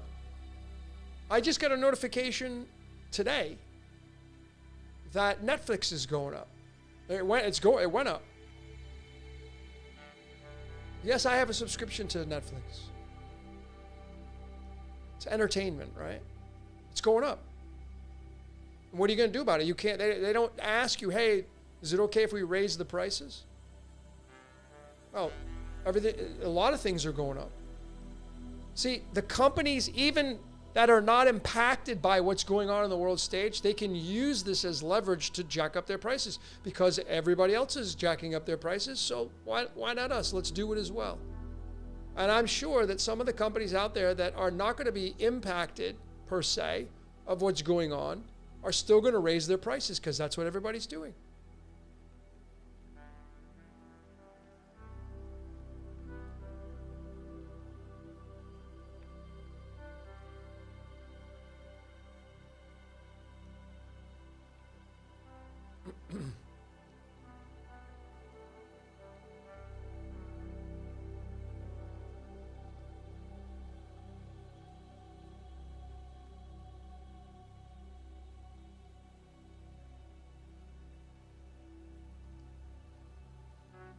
That's tough, man.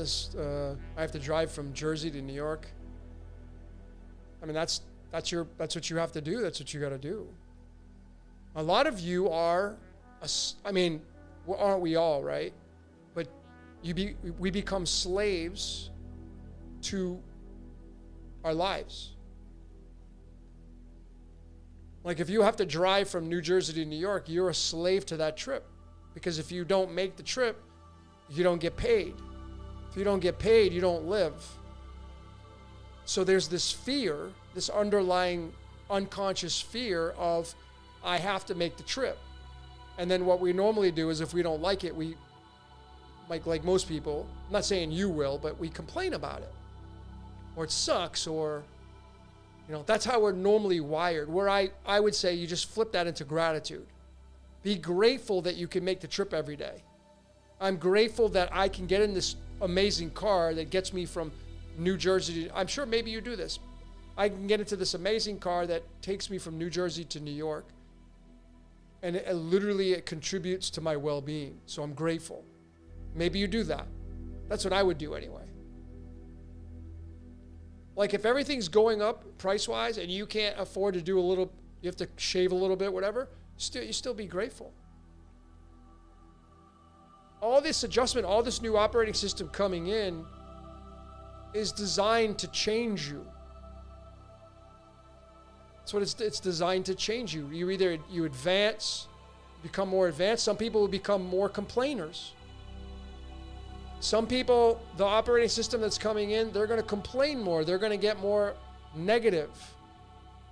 They're going to get more hostile. I don't know what that's like. Maybe some of you in the audience, maybe there are people that you're seeing in your neighborhoods and, maybe people just becoming more belligerent or angry or just, their temper, or they don't have the patience anymore. Is that happening in your areas? I don't know. I mean, it's certainly not happening here in this area.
I totally agree with you here. Prayer is absolutely useless. Is that my final answer? Yes, it is my final answer. It's absolutely useless. Now, what I would do is flip it into being grateful. So when you talk to the divine or God or source or whatever you call it, you give thanks for what you've been given and your script, good and bad. Those silly adjectives that we use. Prayer should be giving thanks. Thank you for another day. Thank you for the great sleep. Thank you for the hot shower. Thank you for the food. Thank you for the water. Thanks to my friend. Thanks for bringing that. Thanks for writing it in my script for that friend to come over and help me move my stuff. Not just thanking your friend, but thanking the script that was written for you so the friend did come over to help you.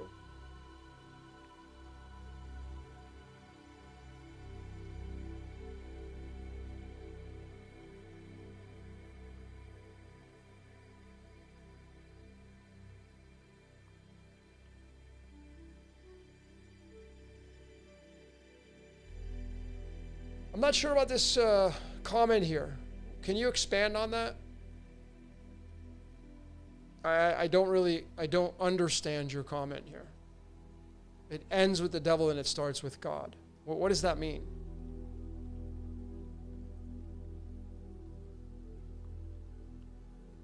Desert Rat says, I'm super distracted by the war. Yeah, it's consuming some of your time.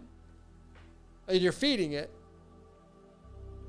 Again, if you watch these, there's so much, oh my God, there's so much right now. There's this podcast. We are having a plethora of podcasts all over the place. Everybody, I shouldn't say everybody, but there are so many people that want to talk about what's going on. And so there's no shortage of podcasters coming in. I'm sure the companies that make microphones and mixers and cameras, they probably have seen a surge in their product sales. Because people are in the business of doing this kind of stuff. Like, I got great ideas, or I can interview this person, and so they make a living out of it, and there's no shortage of news. But what they're doing is they're promoting some fabrications, maybe some truths. You know, it's fascinating because there's no footage of anything going on. You notice that?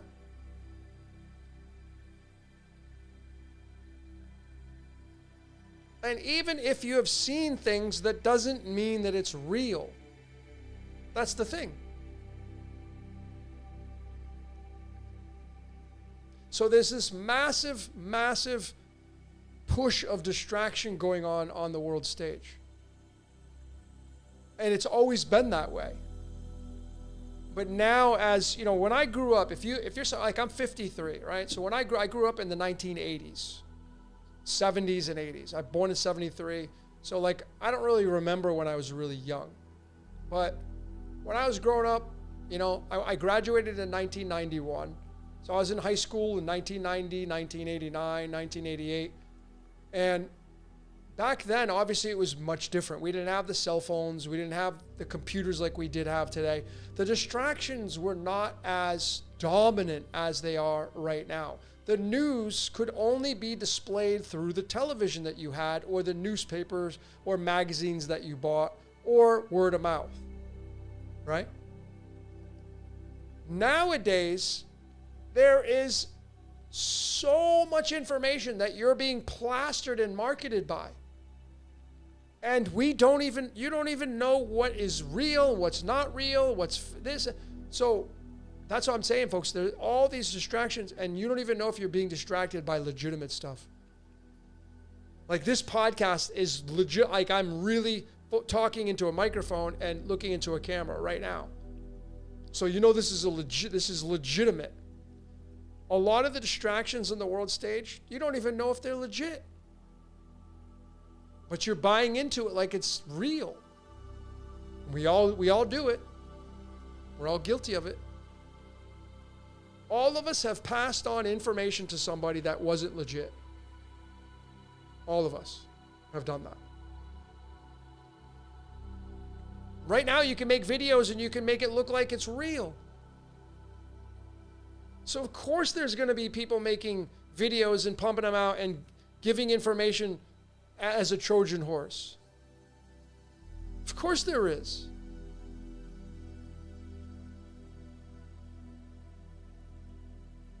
You know, I'll be honest with you. I'll be transparent with you right now, right? So I was on my phone earlier, and I was going through the YouTube, and a video popped up that it was this guy showing this NASA footage, and the astronaut had 3 legs. And he's like, uh-oh, how do you explain this? So it was so funny to me that instantly I shared it with a couple people that I know. And then when I went back and I thought about it, I'm like, what if somebody fabricated it? Now, I know you would say, well, yeah, NASA, but I'm saying is, what if somebody fabricated something of NASA, which I know a lot of you, they fabricate. But I'm saying is, can people fabricate a video that's already fabricated? Yeah. I didn't think of that, though. So see, even when you're consciously awake and aware in this reality, a distraction comes along, and maybe it's legit. Maybe there is a video of an astronaut with 3 legs, and they goofed. But you would think, then I thought to myself, well, you would think somebody in that organization probably goes through the videos before they put them out to make sure that it's going to be believable. But I just thought it was really funny, and that's why I shared it right away, because I like comedy, and that's part of the divine comedy to me. But then I thought to myself, maybe somebody made it. Because, you know, they got haters out there that can't stand NASA. I understand why. So then they create a fabricated video, and then they send that out, and people just share it.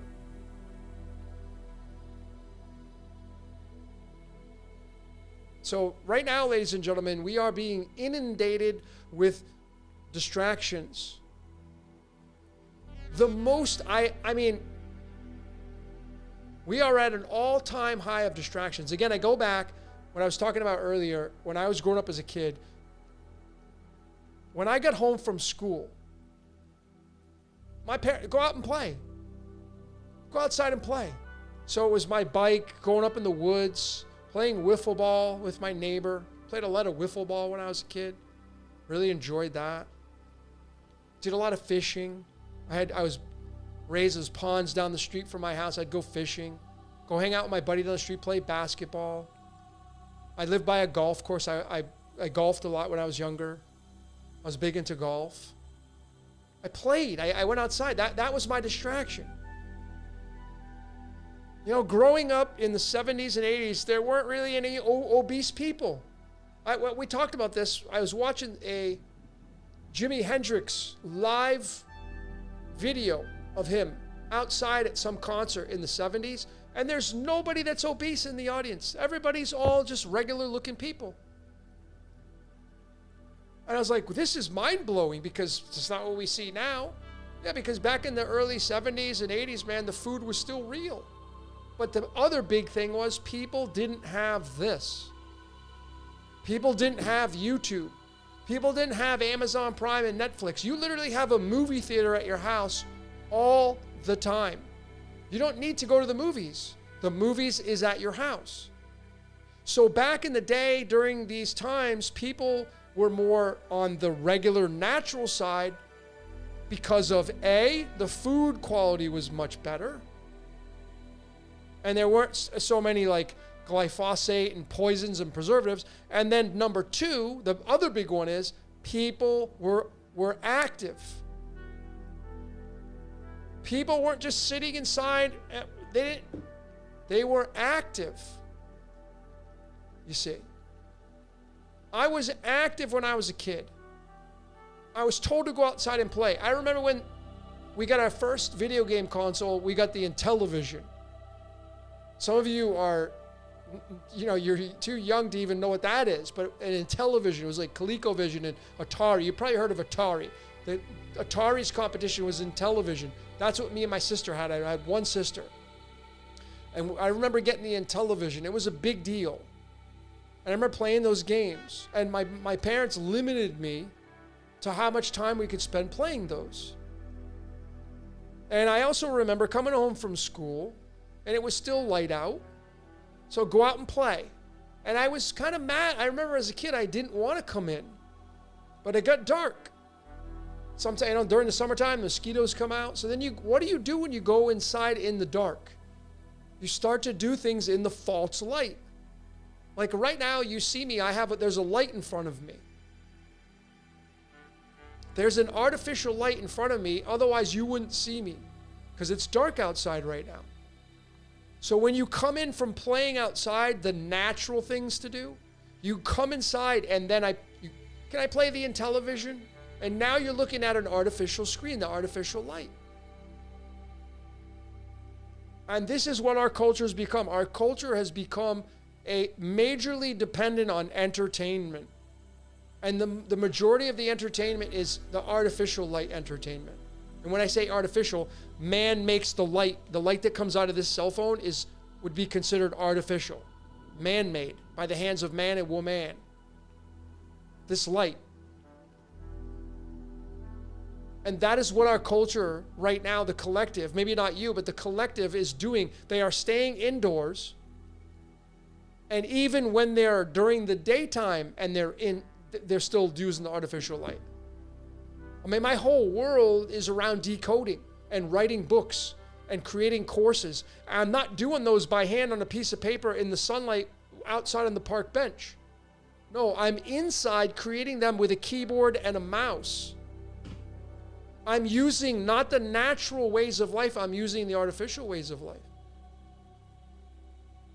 The age of Pisces was go to the library, go outside and play, get dirty, fall down, skin your knees, get your shoes dirty, get a little sweaty, stay active. That is gone. Families are not really, I know people still do it. You still go to the parks, you still take your kids. I commend you if you're doing that. If your kids are active and playing sports, like if I was a dad, that's what I would make sure my child was active. I'd look at their charts to make sure that that's what they're designed to do. but they'd be active. And that is why back in the day, in the 70s and 80s, the people were thin. They weren't overweight.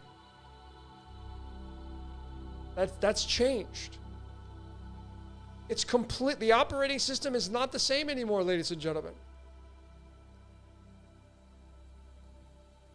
People are addicted to this. And you don't need a drug anymore. People that say, oh, they're druggies. Hear a lot of this, right? Oh, they look at people, oh, I'm glad I'm not a drug addict. I'm glad I don't chew heroin, or, oh my God, there's fentanyl in that, or there's this, or I'm glad I'm not that. But then you're at home addicted to this. Or addicted to watching your movies all the time, or your shows, and binge watching your shows. And I'm not saying anything bad about it. I'm just simply talking about this is what we've become addicted to as a society. Like, I love the computer. I'm not ashamed to say that. I love it. I use it. I'm a graphic designer. Like this, what you see here, this room that you're in, I created all this. I'm very good with Photoshop and Illustrator and After Effects and Premiere, and I'm good at, this is my artistry, right? I'm not a drawer, I'm not a painter, I don't sit in a studio with a paintbrush. That's like Piscean stuff. So I try to mix it up. I try to get outside. I try to get the sun. I go to the beach, ground, I ride my bike, go to the gym, active. I've always been that way my whole life. I'm very grateful and fortunate. But a lot of the kids these days, they're at school and they're on this thing. Or they're at school on the computer, doing their homework on the computer. So life is completely changing. Completely changing for everybody. The operating system is not what it once was. And I don't see any evidence of us going back to how I grew up. I don't see us going back to rotary phones on the wall, because this is a convenience. And people like their conveniences. You like your conveniences.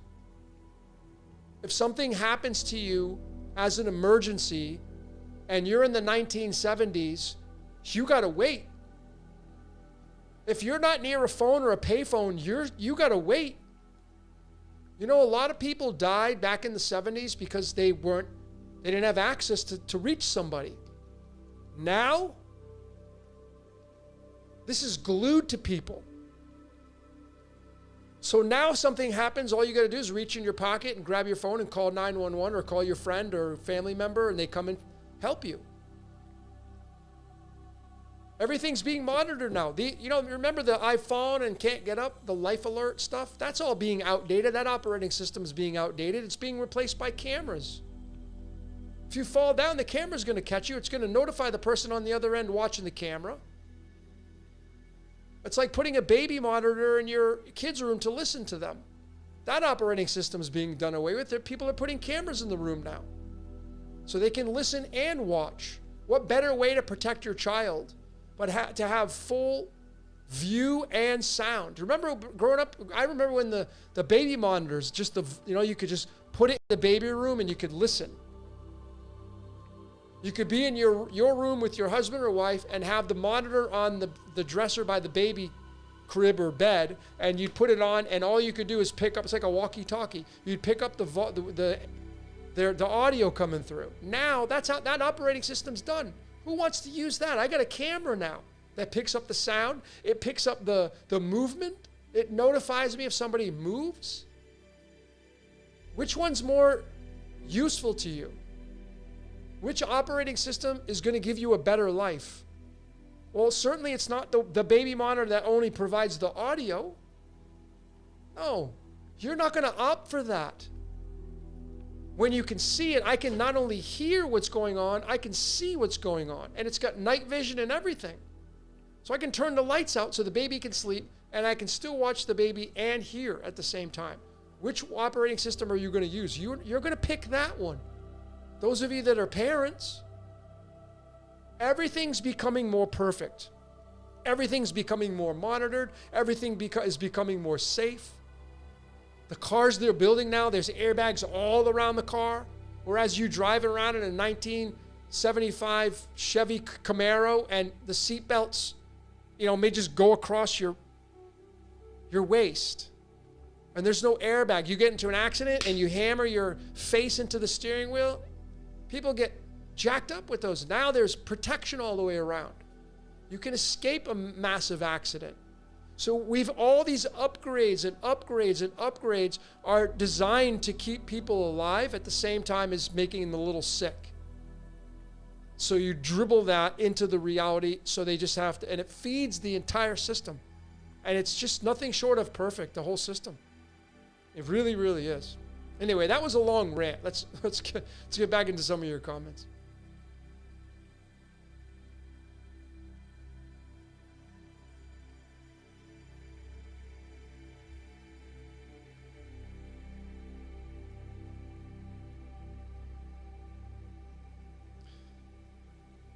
Yeah. Convenience is the cheese in the mousetrap. It ain't free. Well, yeah, what is free? Right now, I have to take my time to be here. Is my time free? No.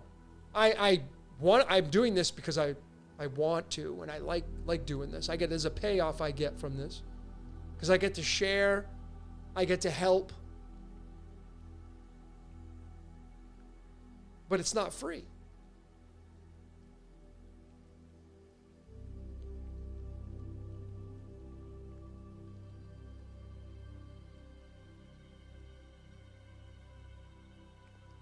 Randy says, I miss the 80s. Yeah, man, it's we reminisce. If you compare the 80s versus now, even though that was more slick, the hair bands and, it was more of a slick time of life. You could say that, Miami Vice, but now it's been replaced. The operating system just is so much more faster now. So I think that if you're raised in these environments, 70s and 80s, you kind of like, it's nostalgic and you kind of miss it in a sense. You have to adjust. It's like, do you miss your flip phone? Like if you remember the first time you had a flip phone,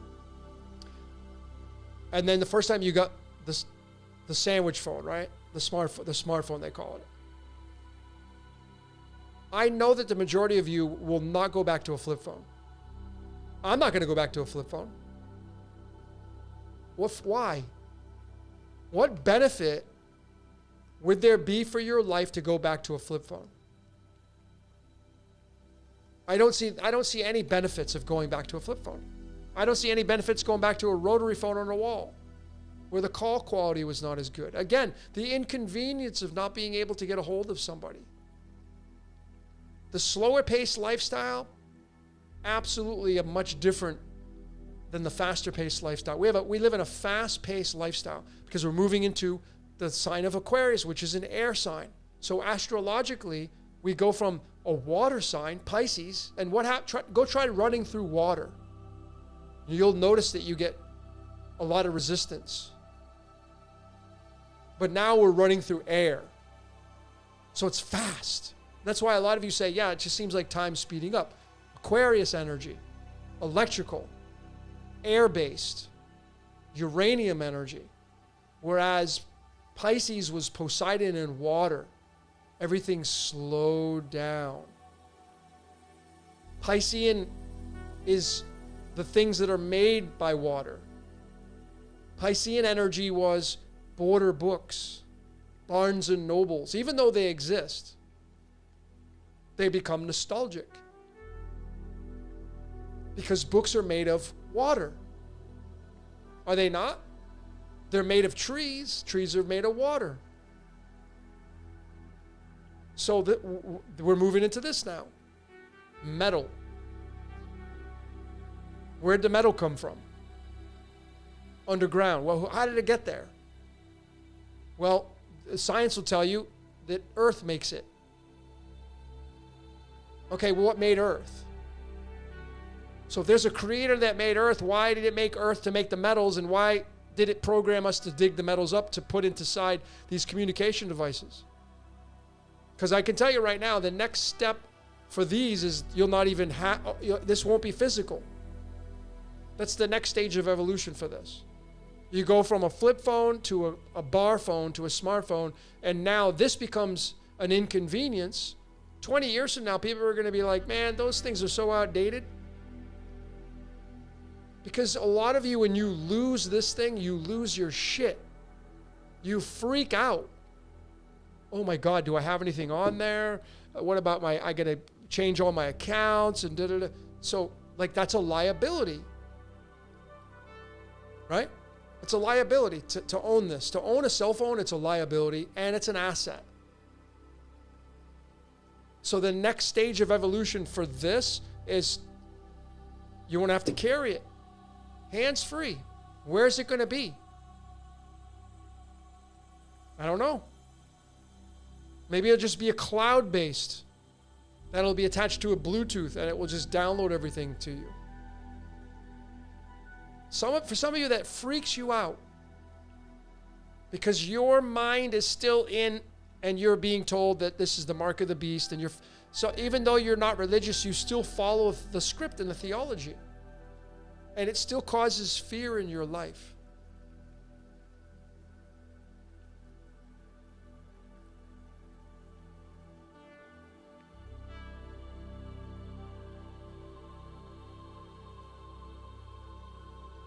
Yeah, they already have these, Nancy. They already have the flying cars. They're already coming out, and I would imagine in about 10 years, they're going to be common.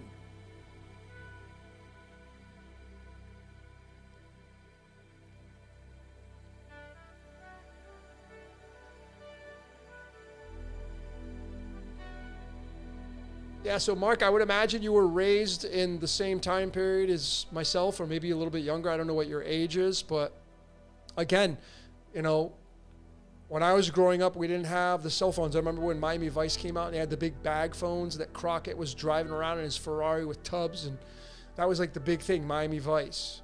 And the bag phones, I remember those. And then the big square phones, the long antennas came out, and that's the maturity of the operating system. But you go back to prior to that, and life is slower. It's more active. It's more human. Pisces is human, right? But it's the final frontier. It's the last stage. Pisces being biology. And if you think that theology is going to come save the day, well, think again. All we have to do is take a look at the theology. What does it say in Luke 22 verses 10? This script playing out. What does it say here?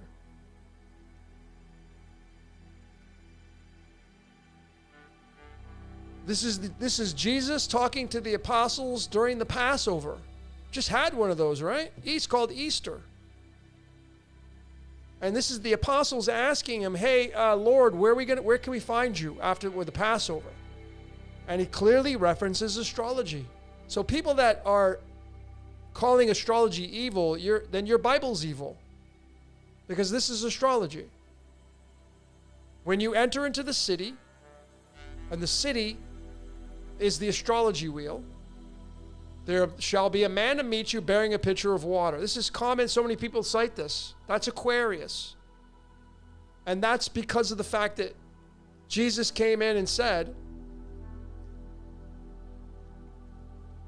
during the age of Pisces, hey, my kingdom, it's not part of this world. No. Nope. And then he goes and tells the apostles, go meet me in the house with the man bearing a pitcher of water. Yeah, which is telling you that Jesus and the theology is going to go into Aquarian age. I mean, it's how much more, and then the new heaven and the new earth, and there'll be no more sea. Like right here. We'll go to that right now. So you have this. You know this is Aquarius bearing a pitcher of water, right? And then we just go up here. We change this to Revelation 21 verses 1. What does this say? There will be no more sea. What's the sea? Pisces. This. Pisces is the fish, the cetus, the whale, the monster. This is all the water. This is the age that we've been living in. Well, we're now going to this. The man that's bearing a pitcher of water is right there. There's your theology by Jesus stating, hey, we're leaving Pisces and we're going to go into Aquarius. So this is where you want to fall. This is where you'll find me. Right? So, and it just so happens right now, Poseidon, who rules Pisces, is being eliminated.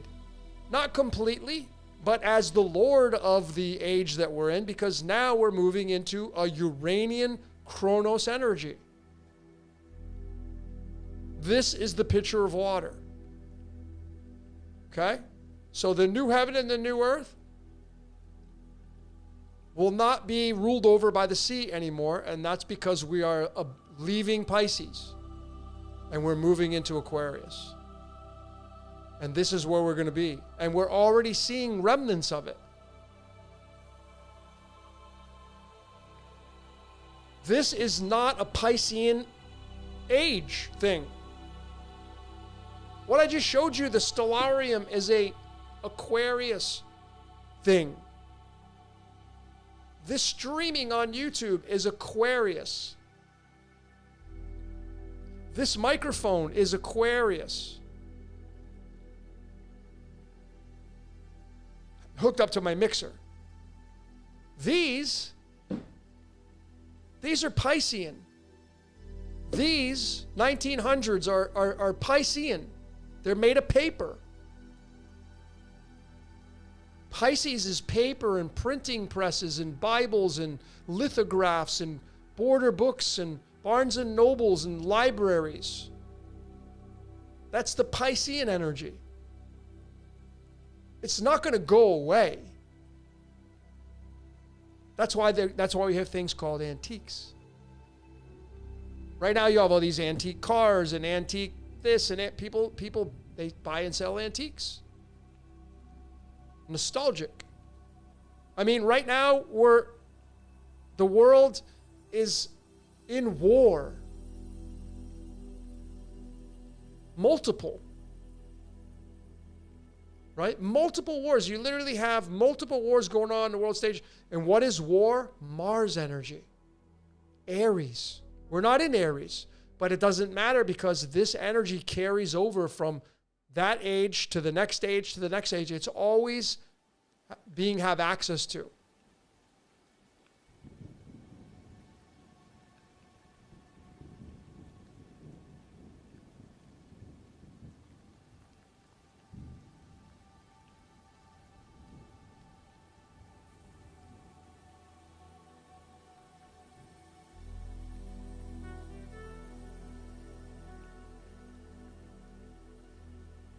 Yep, Sabrina, you are absolutely correct. The Bible is the Bible is a book about the stars playing out in matter. That's what it is.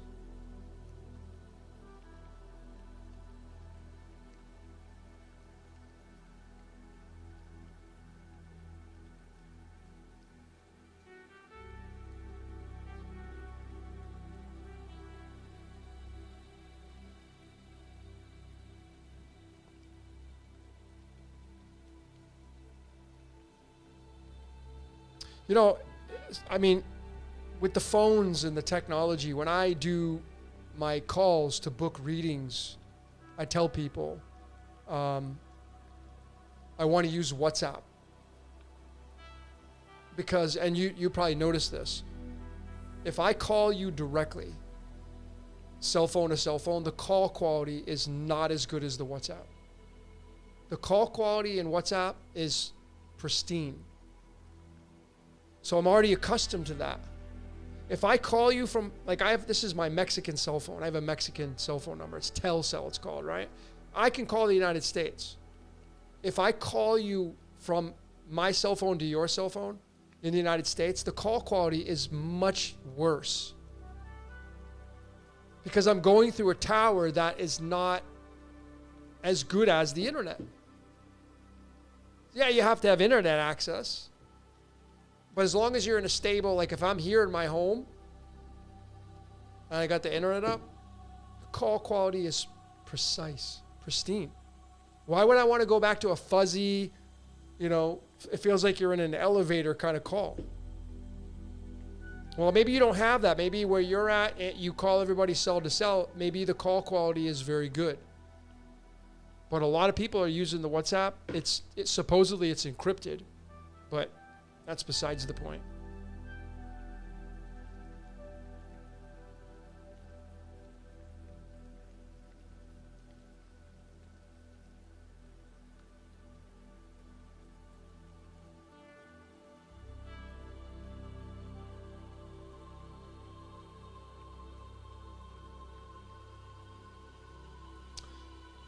Well, isn't it obvious?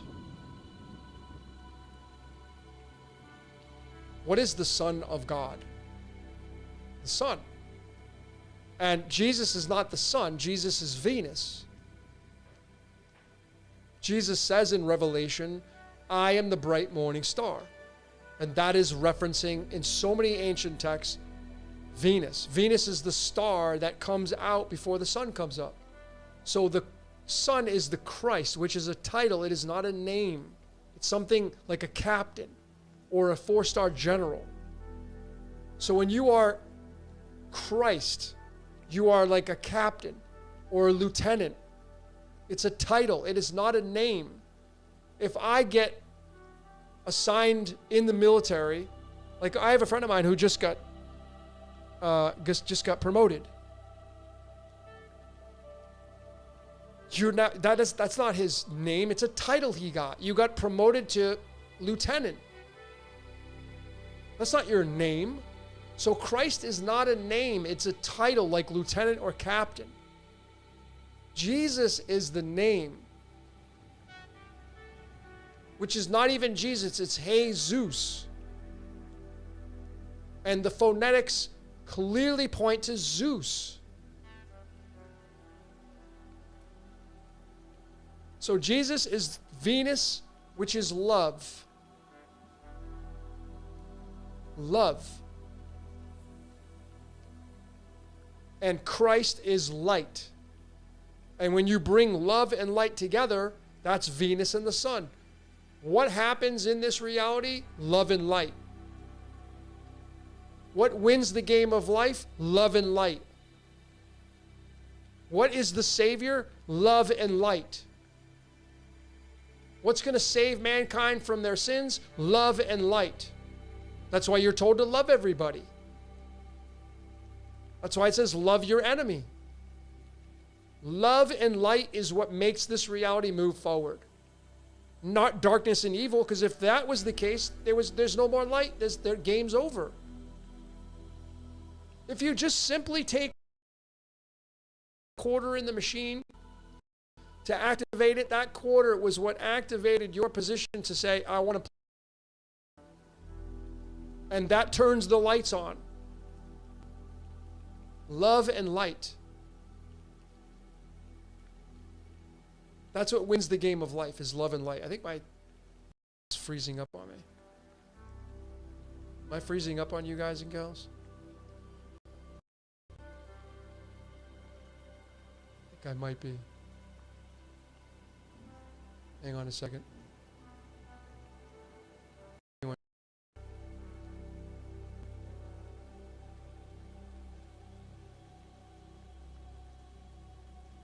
Hold on one sec.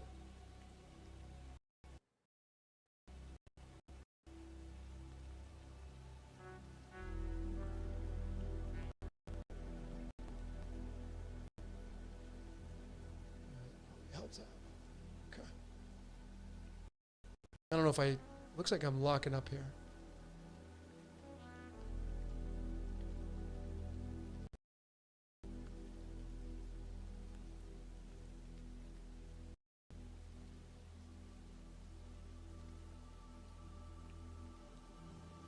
I don't know what's going on. Locking up on my end, folks. I don't know if you're locking up on yours, but...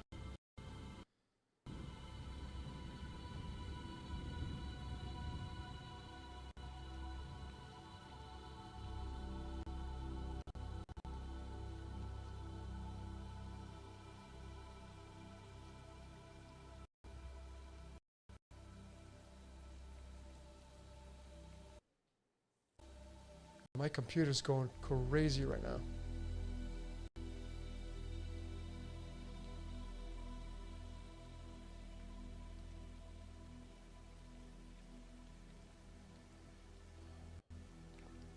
My matrix is throttling. That's freezing, okay.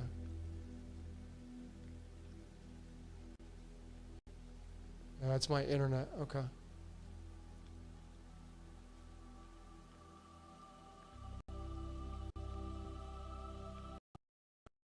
You know what? This is a sign for me to kind of wrap this one up. So that's what we're going to do. Yeah, my internet keeps throttling. So I'm going to wrap this one up, folks.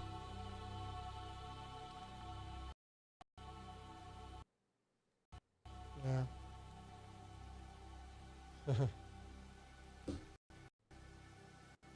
All right, I'm not even going to do the tarot because it's freezing up my end, and I don't know. So, ladies and gentlemen, we're going to wrap this one up. For some reason, the 118 prison, what's your question, is getting frozen up. I don't know what's going on, but we're gonna leave it here. I'm gonna.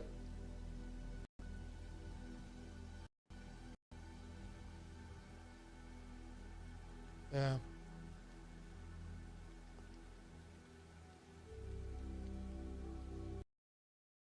It's my computer. I don't know why, but.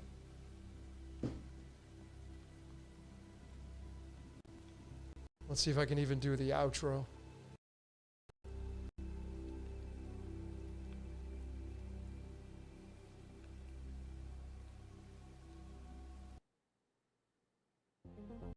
Whoops. I don't want to play that. Hold on.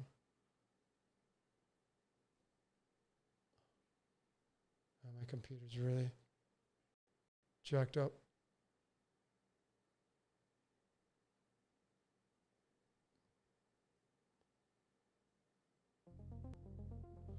All right, ladies and gentlemen, I don't know how much more sticky I want to do, so we're going to wrap this one up. I want to say thank you to each and every one of you for being here. Pamela Swan, number 5, thank you so very much. What's your question? 118 in the books. Get over to the critical question and become part of that next Sunday at 7:30, 1 p.m. Central Standard Time. The critical question. I'll leave the link in the description so you can go and be a part of that next Sunday. It's not going to be on this channel. It's going to be on the critical question. So I appreciate each and every one of you for being here, ladies and gentlemen. This is a song that I created, my other band called Neon Soap Opera.